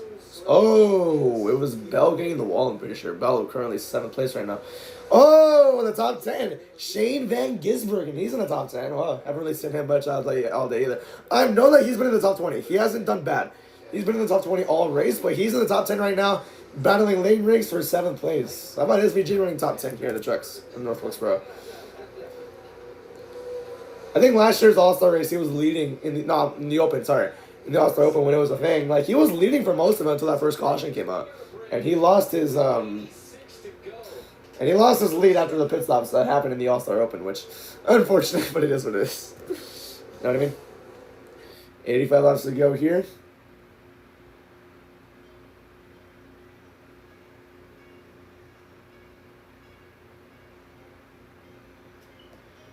First side-by-side commercial of the entire race. That's insane. My mom hasn't texted me back, which I'm thinking she's going to say no.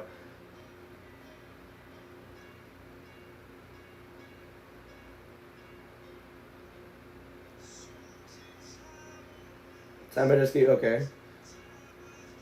Tag Team Championship on line with Page and Rubilla face Fatal Influence. I think Fatal Influence is going to win that one, so yeah. Parkhurst is finally watching the race. Bob Parkhurst.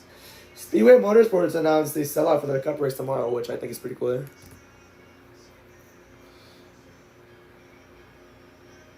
What is this progressive commercial, dude? Wow. 2.3 second gap between. Reguero's in second. I did not mention that one yet. I didn't really see him there. Damn. Reguero, silent contender. He's been kind of waning in position all race long. Stages 1 and 2. Like, hang in there. He was like in 9th and around 10th as well. But now he's in 2nd place, which I think is pretty cool to see there for Gio Reguero. I haven't mentioned this entire green flag run, which is pretty insane. Tyler Rive is in 11th place. How about that right there? Pretty cool. Okay, I see Honeycutt in 12th. I wonder where. I think Lane Riggs is in 7th. Not too sure.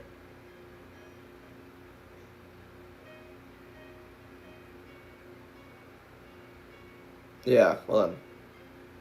Yeah, Lane Riggs in 7th and Honeycutt's in 12th right now. So that's the battle for the. I keep mentioning those two because first of all they've been the 2 fastest trucks all year, and that's the battle for the points lead right there.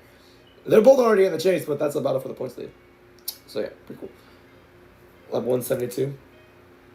Laps are clicking away. They're showing this battle, consistently showing this battle of 4th place right now. Friesenheim, Landon Lewis, Lane Riggs, and SVG. That's a 5-truck battle for 4th place right now. So that's kind of wide open. That's pretty cool. Madonna, BTS, Coldplay, PS22, Burna Boy, Gustavo, I forgot his last name, in the World Cup halftime show. My take on that, I don't like that idea. I think with NFL football it works is they have actual quarters. The only thing that's different with the World Cup, it's split in half. It's not quarters. That's why I hated the idea of it going to Fox, because the Fox wants commercials for everything. So hydration breaks are a way to get commercials in. So yeah. Personally, I don't like the idea.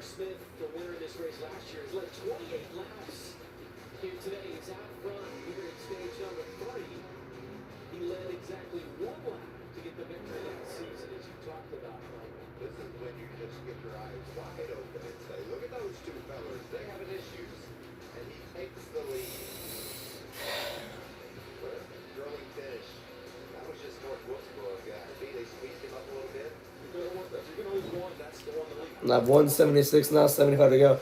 All right, Chandler Smith was last year is the defending North Wilkesboro winner. So let's see how he does here, trying to defend that crown. Oh, what the heck? He already passed.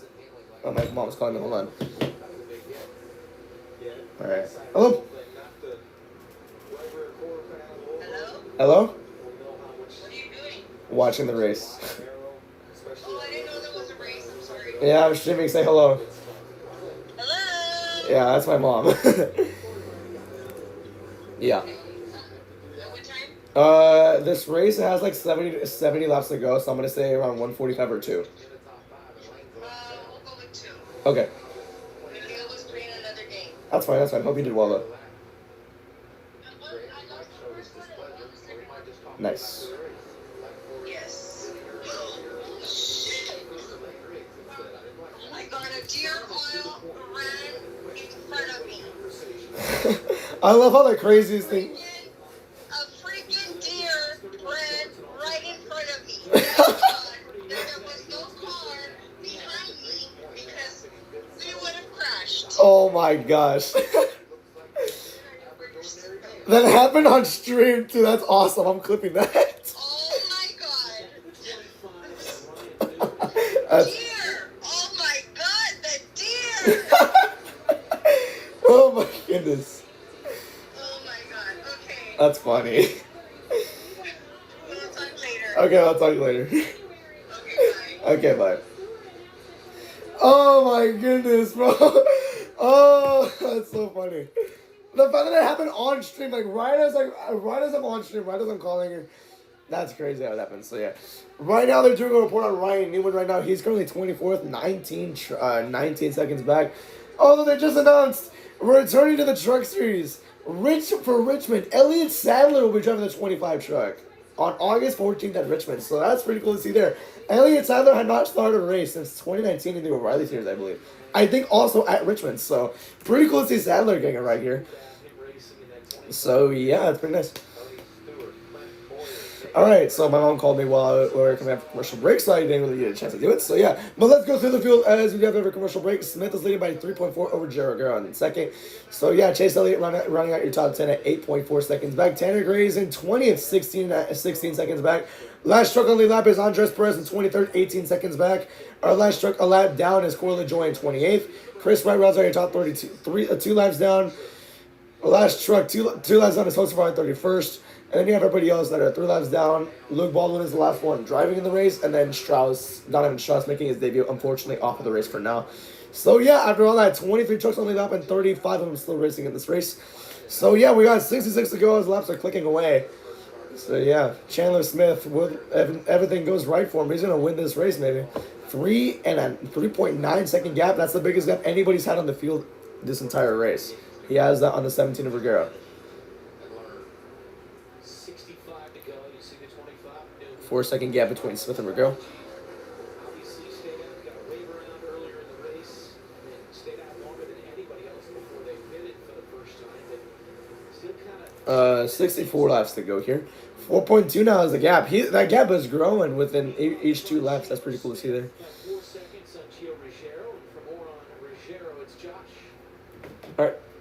Yeah, guys, and I talked to Jeff Stankiewicz, his crew chief, this morning, and for Gio right now, who's fifth in points, he told me the kid, he may be young, but he's a very talented race car driver, race truck driver. I agree. He's been doing very well this season. The biggest thing for him has been about finishing races. They put themselves in position all year long, but he hasn't been able to come home with his second career Truck Series victory. Once again, they are back in position, running second. Gio feels good about the truck. He told me they are much better this year than he was last year. His lone start at North Wilkesboro. But now for this team, it's about finishing this race and seeing if they can knock down the 38 away with the win. I agree with that sentiment. They're saying they're better than they were last year. I agree with that. He is, first of all, top 10 in the point standings. He's been more consistently in the top 10 all year. He's been consistently in the top 10 in this race, which yeah. Like I said earlier, like he's been kind of waning his position a little bit. Like he's been kind of inside and outside the top 10. Finished 9th and 8th in both stages, and now he's in second place, the highest he's been all race, and he's been maintaining that spot for a good while now. So, yeah, good race for Ruggiero. He has 1 career win, and that was at Talladega last year. So, yeah, started last year pretty decently. He was up and down, kind of a rocky rookie year from last year, but now, this year, he's been running very consistently in the top 10, and he is a good threat to make it well enough into the chase. Like, he could finish top 5 in points, potentially. So, yeah. Meanwhile, SVG and Corey Haim battling for 6th place. Actually, now, correction, Friesen and SVG battling for 5th, top 5 spot. Pretty nicely. It's pretty nice to see there.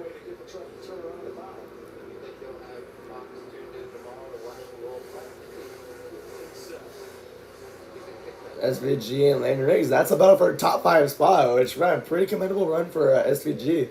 Kind of drove it all the way from 19th all the way to 5th, slowly but surely, like I said. 17th in stage 1, 14th in stage 2, now he's in 5th, and he's still driving his way up, moving more spots as the laps go by.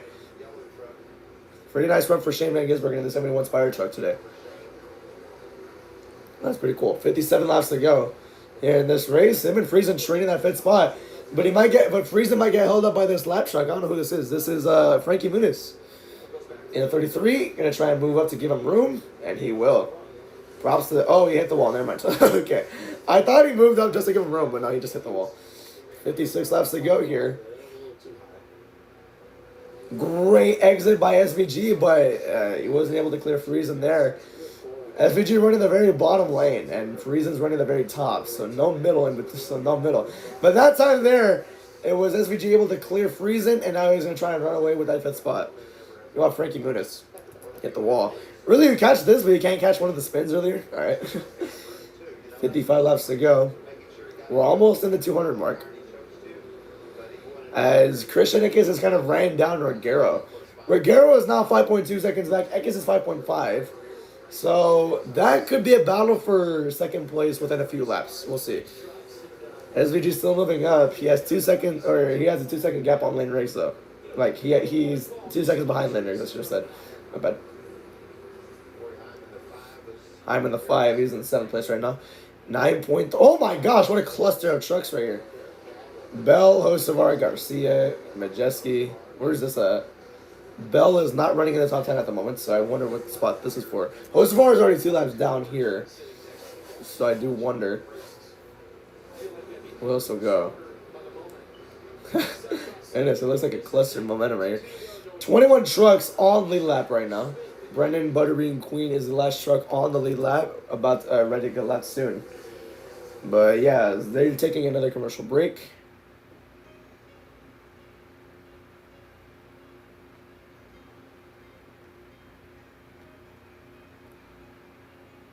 We reached lap 200.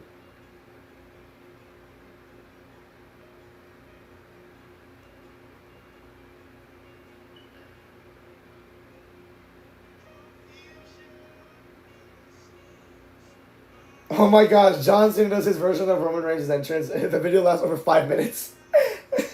I mean, Roman's entrance takes forever, so I kind of get why he did that. Lap 201 here. 6 seconds. That gap is growing exponentially, which is really interesting to see.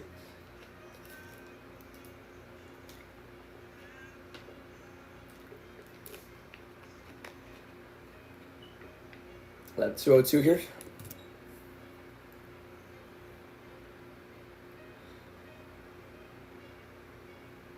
5.9 is the gap between. Yeah, Eckes actually got past Rogero, and now Lane Riggs is going to get past Joe Rogero. That's for 3rd and 2nd, so yeah.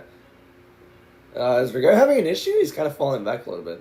Or, no, that was a lap track, sorry. My mistake. That lap track looks similar to the 17, sorry.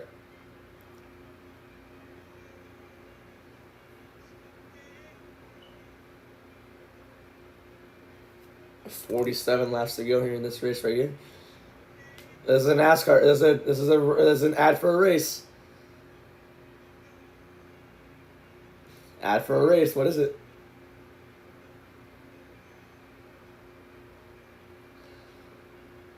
Which race is it gonna be? It's just showing a highlight reel.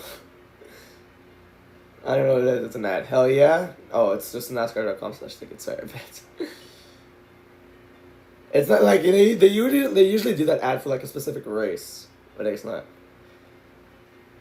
Lap 206, 45 laps to go. Eckes is actually catching up. I think it was Rogero that was falling back. It was a 6-second gap, and now it's 5.6. Maybe Chandler Smith is getting held up.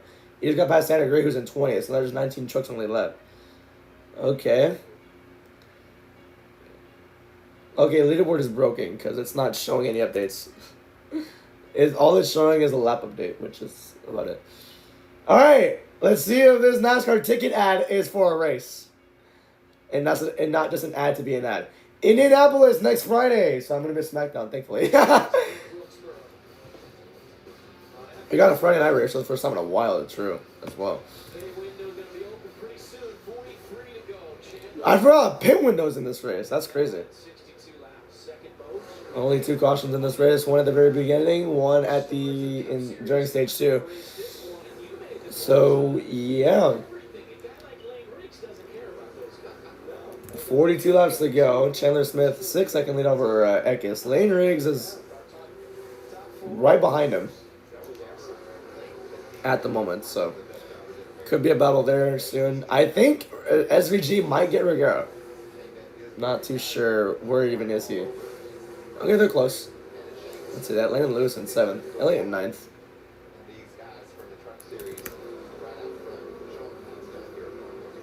A short-ass race. My gosh. Very short race. I wonder how the Cup race will be tomorrow. The Cup race is 250 laps. Or 450 laps. This race is 250. I would have made the... Okay, if you want to... Okay. Truck races are always 50% of the Cup races. I would have made this truck race 225 if I was going to make the Cup race 450. Either make the Cup race 500 or 400. Don't go 450. At least in my opinion, it was dumb. Right.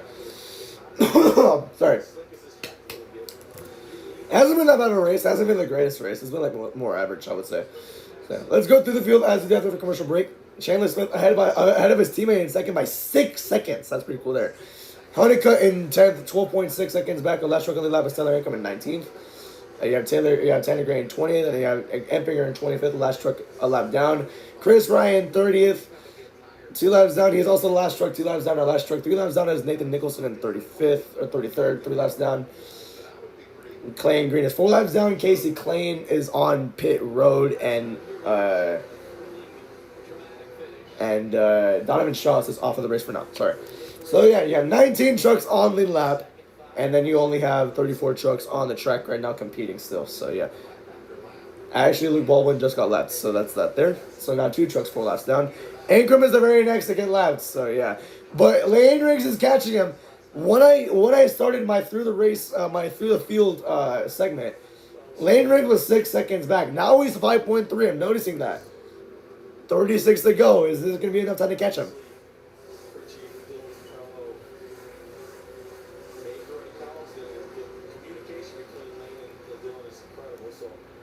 Yeah, I don't know where Chandler is, but now it's 5.2.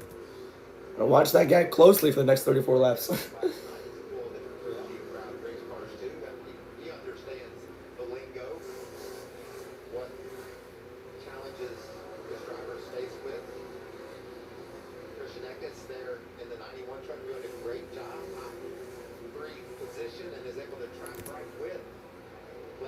Yeah, but it's kind of maintaining it the same right here. LaJoy goes high. Meanwhile, he's trying to get around Ancrum. Already 65, alright, but... Oh, lights! Almost got loose. I was right in front of Chandler Smith as well. Ancrum, he gets around Ancrum. Nicolet's got really loose because he hit Cole Butcher on the side, almost spun out. He gets by them both. And Ancrum, man, that's frustrating for him because he's trying to stay on the lap, but Nick Lates is kind of blocking him a little bit now because he got sideways. 32 laps to go.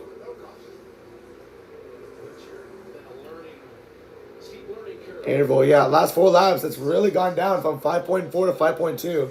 Now it's going back up again, so I kind of assumed that Chandler Smith was just getting held up in that time. We'll see, though. Lane Riggs is still fast. Well, how good is he on the long run? This is the longest run we've had all day. It's like 70 laps already. Okay. Lane Riggs report.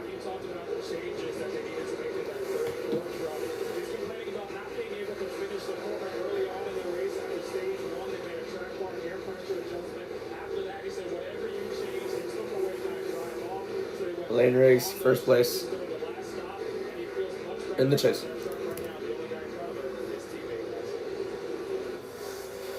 Chandler's been looking for a second win of the season. Meanwhile, Lane Riggs, if he catches up, looking for his 5th of the year.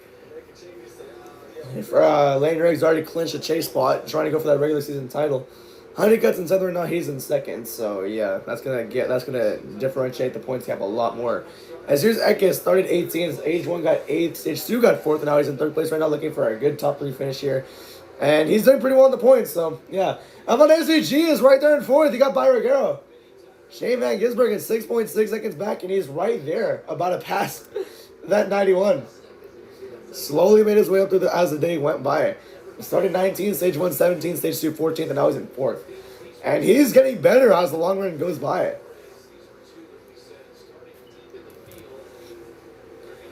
Pretty nice to see there for SVG.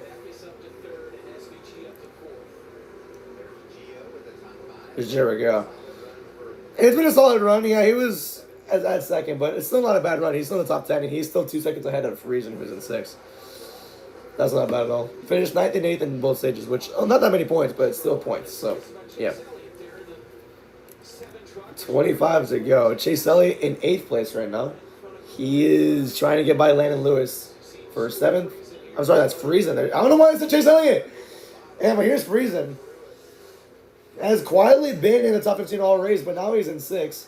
Landon Lewis impressing a lot of eyeballs lately. Started 16, stage 1 got 20, and stage 2 got 16. Now he's in 7th, looking for a nice top 10 at this short track here today. As for Chase Elliott, he's in 8th right now. I think they're going to show his stats of the race right now.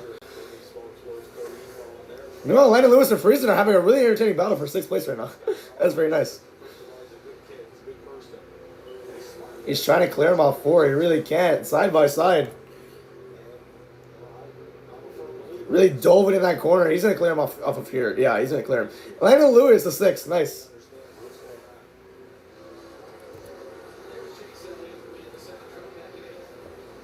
There's Chase Elliott. First start since 2023. Started 6th. Stage 1 got 5th. Stage 2 got 10th. Now he's in 8th. He's been in the top 10 all race. Had a pretty solid run.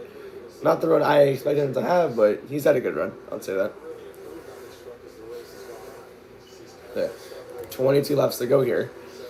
Whoa! SVG trying to make that pass work. Muniz in the way. Whoa, Frankie! Almost right to 91. But now the 71 and 91 are side by side for 3rd. Heck is still trying to clear him off the top lane, though. Oh, I got a little bit loose. Exiting turn 4 a little bit there. Side by side. Takes the middle to the top, and SVG taking the bottom. SVG trying to clear him as much as he can. They cut away from it. Okay. Oh my gosh. I just noticed the gap between 1st and 2nd as we reach the CRAFTSMAN. 20 to go. Okay. Dude, I just noticed the gap right now. 7.1 seconds. Oh, I wish they didn't cut away from that battle, dude. Man, that's unfortunate. They cut away from that battle. Alright, they're going to get it right now. Never mind, that's barely lane race. 7.3 is the gap. That's crazy. What a whipping that Chandler Smith is putting on the field right now. Lane rings. In the last 4 laps, the gap has only increased 6.6 to 7.3. The last 4 laps. 18 to go.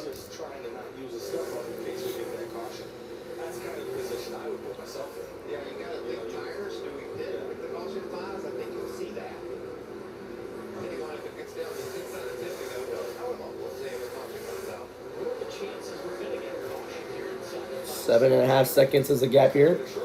Meanwhile, they're focusing on, he's getting everybody a lap down. Yeah, 15 trucks on lead lap. Dawson's on the last one on lead lap. He's in 15th. He's about to go a lap down right here with Chandler Smith passing him. And he's going to pass more before the race ends. Now 14 cars on the lead lap, or 14 trucks on lead lap right here. 16 to go.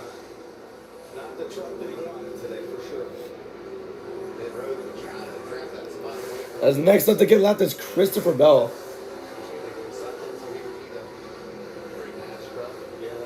He's going to get by Andres Perez right here. Perez is already allowed down. He's going to go 2 down here. And Ryan Newman. 15 to go for Chandler Smith. 7.5 is the gap. He just got by a cluster of lap trucks. And now he has a bit of clean air. So he's going to increase that gap even more. That's pretty cool.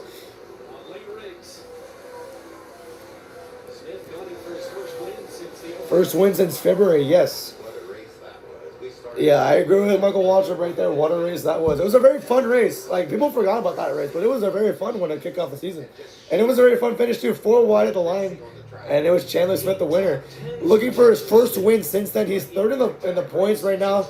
And with this win right here, he could really shorten that gap up a lot. He's already led 92 laps, which is the most laps anyone's led tonight, or today. I almost said tonight, because I'm used to saying tonight. Yeah. Chandler Smith, they're going to show the Daytona 500 finish. This was on the last lap. He is in 4th. He is in fourth. Regaro gets moved up into Ekish trying to go for it. And then on the bottom makes it 4-1 in the 62, the 17 and 91 and gets the win. With a push from Time Jessica as well. Very fun finish right there. They didn't crash either, which is very surprising to see. They didn't wreck everybody at the end of it either. So yeah, it was a good, fun, clean finish. So yeah. But he hasn't won a race since then, so he would love to get one here at North Wilkesboro. He also won last year here at North Wilkesboro. So he's going to try and go back-to-back at the same track. Different times of the month, different times of the year though. Because last year this race was done in May. This year it's in July. So that's cool. Look at that, in just 5 laps. 8.7 seconds, 10 to go. Check in on the 88 here of Time Majeski. Okay. Just an average run today. You can see he got that Yeah. stage win, which was Started 27, stage 1 got 15, won stage 2. But currently 13. They're not going to be a terrible points day, but he can do just that. yeah, it could have been better. He's really good at short tracks. Got 4 of his 6 wins on short tracks. But driving in 13th right now, so not the greatest day. Not the day he would have hoped, but it's not terrible at the end of it, so yeah, just underwhelming, I would say. There's only 34 trucks on competing now, as Casey Klein is out of it, or off of the race for now. 8 laps to go. Only 13 trucks on the lap. Chandler Smith. Chandler Smith is about to pass Time Majeski. Or that's his next lap truck up. As he's getting by Bell. Wow. Christopher Bell any favor. He's getting by Bell. 7 to go. I didn't see this happening. No, Christopher Bell Going a lap down. I didn't see that happening either. I thought Bell was gonna have a good top 10 day. Did not expect this one for sure. You get that one truck, that one crew chief that just hits it. He gets the right setup. He's got the right air pressures, and you go out and do what Chandler's doing. 9-second lead. Just 6 to go. field. Your truck may not be that bad. Yeah, Majeski and Garcia battling for that final lead lap spot in 12th and 13th. As Chandler Smith is almost there. He's almost there at the location right now. 5 to go. I think he's going to get to those two. He's fast enough. 9.2 is the gap, which is crazy. He's thinking, keep on straight, boys. Let's just keep on straight.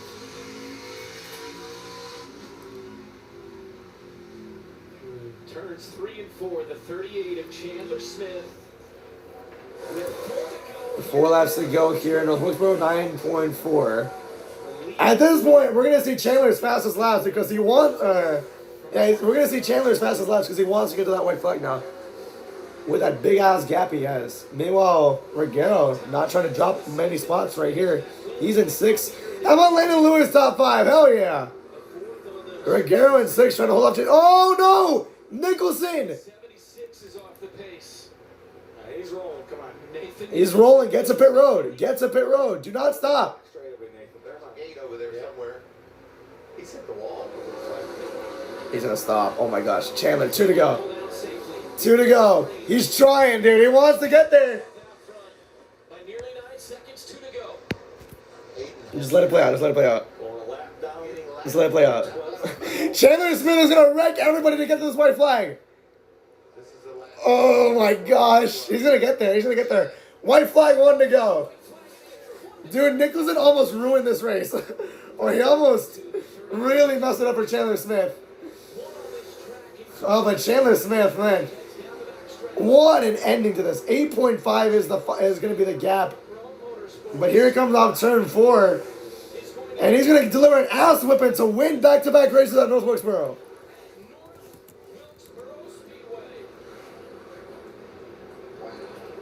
What a drive by Chandler Smith.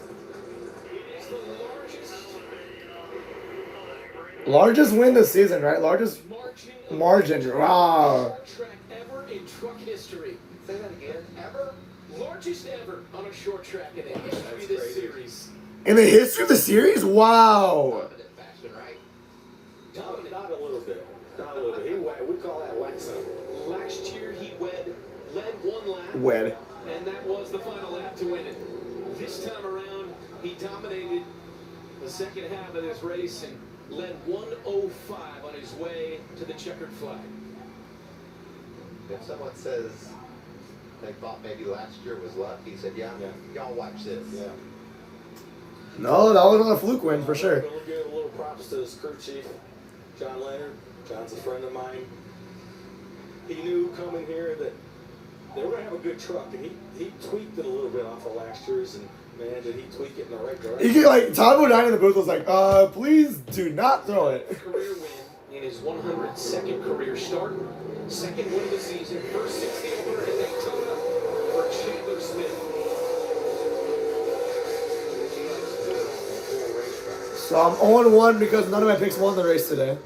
We got a lot of cool races left in this 2016. I have a big fan of the Wilkesboro. Oh yeah.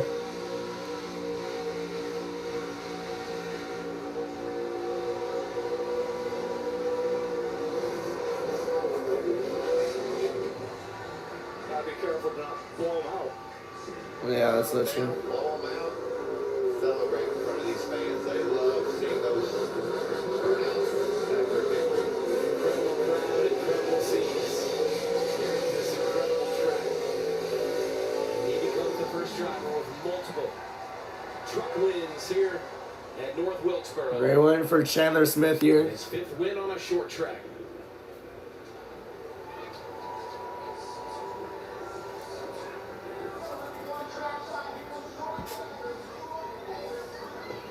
And for Front Row, this fantastic season continues. Their 6th win this year, most among all teams.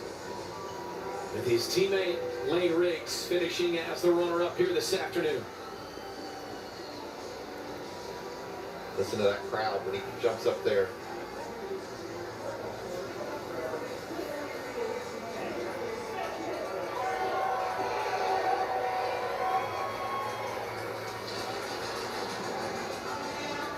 Chandler Smith, his 2nd win, and he takes it by the largest margin in the history of the series, nearly 8.5 seconds on Riggs and SVG Eckes and Landon Lewis.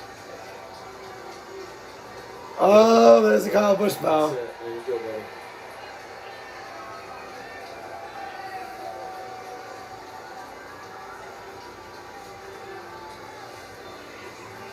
In honor of Kyle Busch, racers we all miss Kyle deeply. He defined the truck series, and it's really cool to see these winners pay respects. No question. Did they have a retainer on? Music is standing by with the win. And Chandler, for back-to-back seasons, you get to stand in front of this crowd at North Wilkesboro on their feet on that finish. And I have to tell you, the booth stat at the end there that this is the largest margin of victory on a short track in series history. They called it early in stage 1 that you looked like the truck to beat. How soon did you know? Just all glory goes to God.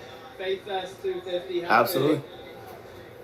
God's good in the mountains, but man, he's good in the valleys too. We've been in the valleys the past few weekends. We've had good speed, but not good finishes. So I just want to give all the glory and praise to the one that comes from the source of this. If it wasn't for God, I wouldn't have this great group of men and women behind me at Front Row Motorsports. Great partners with Quick Tire Products. Everybody from the top down has supported this program. I'm slapped. It was hot.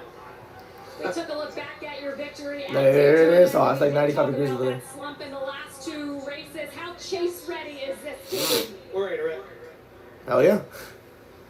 Chandler Smith, your winner here at North Wilkesboro. Is Amanda Busick crying? It sounded like she was crying. Her voice was cracking up. I think.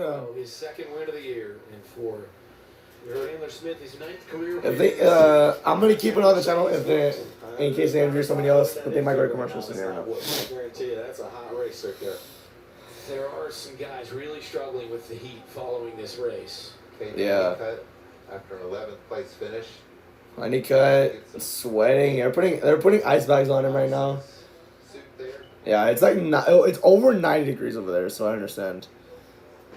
Yep, Eckes too. Hey, it's hot, dude. They started this race at a terrible time too. Pull that down there. I feel so good. Like they really could have done Saturday. Oh my gosh, Frankie's going to the ambulance. Help from the 33 truck, and they're putting in. Yeah, Frankie Muniz going to the ambulance. Oh man. Let's say Frankie called the team late in that race and said, I'm going to need a little bit of assistance when this thing's over. He's going to the ambulance. Yeah, I'm hoping everyone's all right, man. Wow. Riggs, the points leader, He's got 4 wins, settles for second here this afternoon to his teammate, and Josh is with him. Yeah, for the second year in a row, Lane Riggs brings it home. Second big day for front row finishing Ruh-roh. 1-2. Did you have anything for your teammate? I don't know. Part of me wanted to have a restart, but part of me knew if that happened, it was probably going to be some carnage. So I was very happy just finishing the race there. Yeah, he knows it. He knows it. Chandler, he did a great job. This guy's 8th top 5 this year for Lane Great Riggs. job with track position strategy. They had a good truck. I think we could have contended at the end. I really fought fire off speed, and then that short run at the end of stage 2, lost it again to start the final stage, and just really took that long run for me to get going. So I don't think I could have fired off quite like Chandler did at the end of the race, but Ford Racing 1-2, no controversies this year. We straight up beat them, finished 1-2. So really proud of my entire team. Infinity Communications, man, I wanted to get you guys a win so bad, but the cars just didn't fall our way today. Hopefully we had a good show for the fans. Ford Racing, everybody that helps that to go fast. We definitely make gains here at this racetrack. I think 38 made more gains than the 34 did, so happy for those guys. What is a day like this like with the heat, racing the short track, the intensity of what we saw out there from you guys competing? It was hot today. Got ice bags every stop. My cool shirt was on. I took it off already. It was probably one of the hottest races I've ever been in. I think we need to add some more heat shield to these things. It was a smoky one today. But, all my hard work preparation before these races, my mind stayed sharp and I stayed in the game. So, yeah, it was a good day. I see a lot of smiles around. That's a good thing for everybody. And Rick, showing why he's your points leader right now. And mind over matter. Perseverance. Perseverance Coming out of Lane Riggs here. 8 top 5s for that. So that's pretty cool there. But they're going to be going to commercial. And I'm going to be wrapping up the stream with, we're on the post-race report now. As soon as the race finished, we already got the post-race report. We're already in it right now. Of course, we're going to side-by-side right now. All right. So let's do this. Let's do the race recap, and then we're going to go to the results, and then we'll be on our way. So, nothing much happened. It was just like a purely old school short track. Or not old school, I wouldn't say old school. Like a purely clean short track race, which I'm very surprised by. We only had 2 cautions. You had Donovan Strauss spinning out, which led to him actually not finishing the race, unfortunate for him, in his debut as well. Luke Baldwin spun out on lap 119, but that was basically it. So, yeah. Lane Riggs won stage 1, and it was Lane versus Hocevar at first, and then Hocevar he cut a tire down at the end of stage 2, which led to him finishing two laps down. And then, Majeski stayed out and did an alternate strategy, which is why he won stage 2. So that was that there. But that was pretty much about it. We had the last 90 laps under green, last 100 laps under green. 99, there. Last 99 laps under green, and as we look at Chandler Smith pulled away to what is now the largest margin of victory at a short track in the history of the series, and he got the win there. So that's about it there. My review for this race will be out tomorrow, but it's gonna be a short one because nothing else happened. So let's go over the results real quick. You got both front row motorsports cars in 1-2. How much Shane Van Gisbergen getting a top 3 in a truck race? So inspired truck as well. Ekis, good points. They got 4th. Landon Lewis, another top 5, second top 5 in a row. He got 5th. Gio Riguero ends up in 6th. Good points there for him still. Chase Elliott 7th, Stuart Freeze in 8th, Corey Heim 9th, and Ty Majeski runs our top 10. So still a good top 10 for Ty Majeski even after all that. Honeycutt a lap down. 10 cars on the lead lap. Wow. Honeycutt a lap down 11th. Tyler Raffin 12th. Jake Garcia 13th. Ben Rhodes 14th. Christian Bell 15th. Dawson Sutton 16th. Nick Lade 17th. Tanner Gray 18th. Tyler Ancrum 19th. And running in top 20 is Daniel Hemrick. Brendan Queen 21st. Gold Butcher 22nd. Andres Perez 2 laps down in 23rd. Ryan Newman 24th. Guy named 25th. Justin Haley 26th. Hocevar 27th. Minnie Terrell 28th.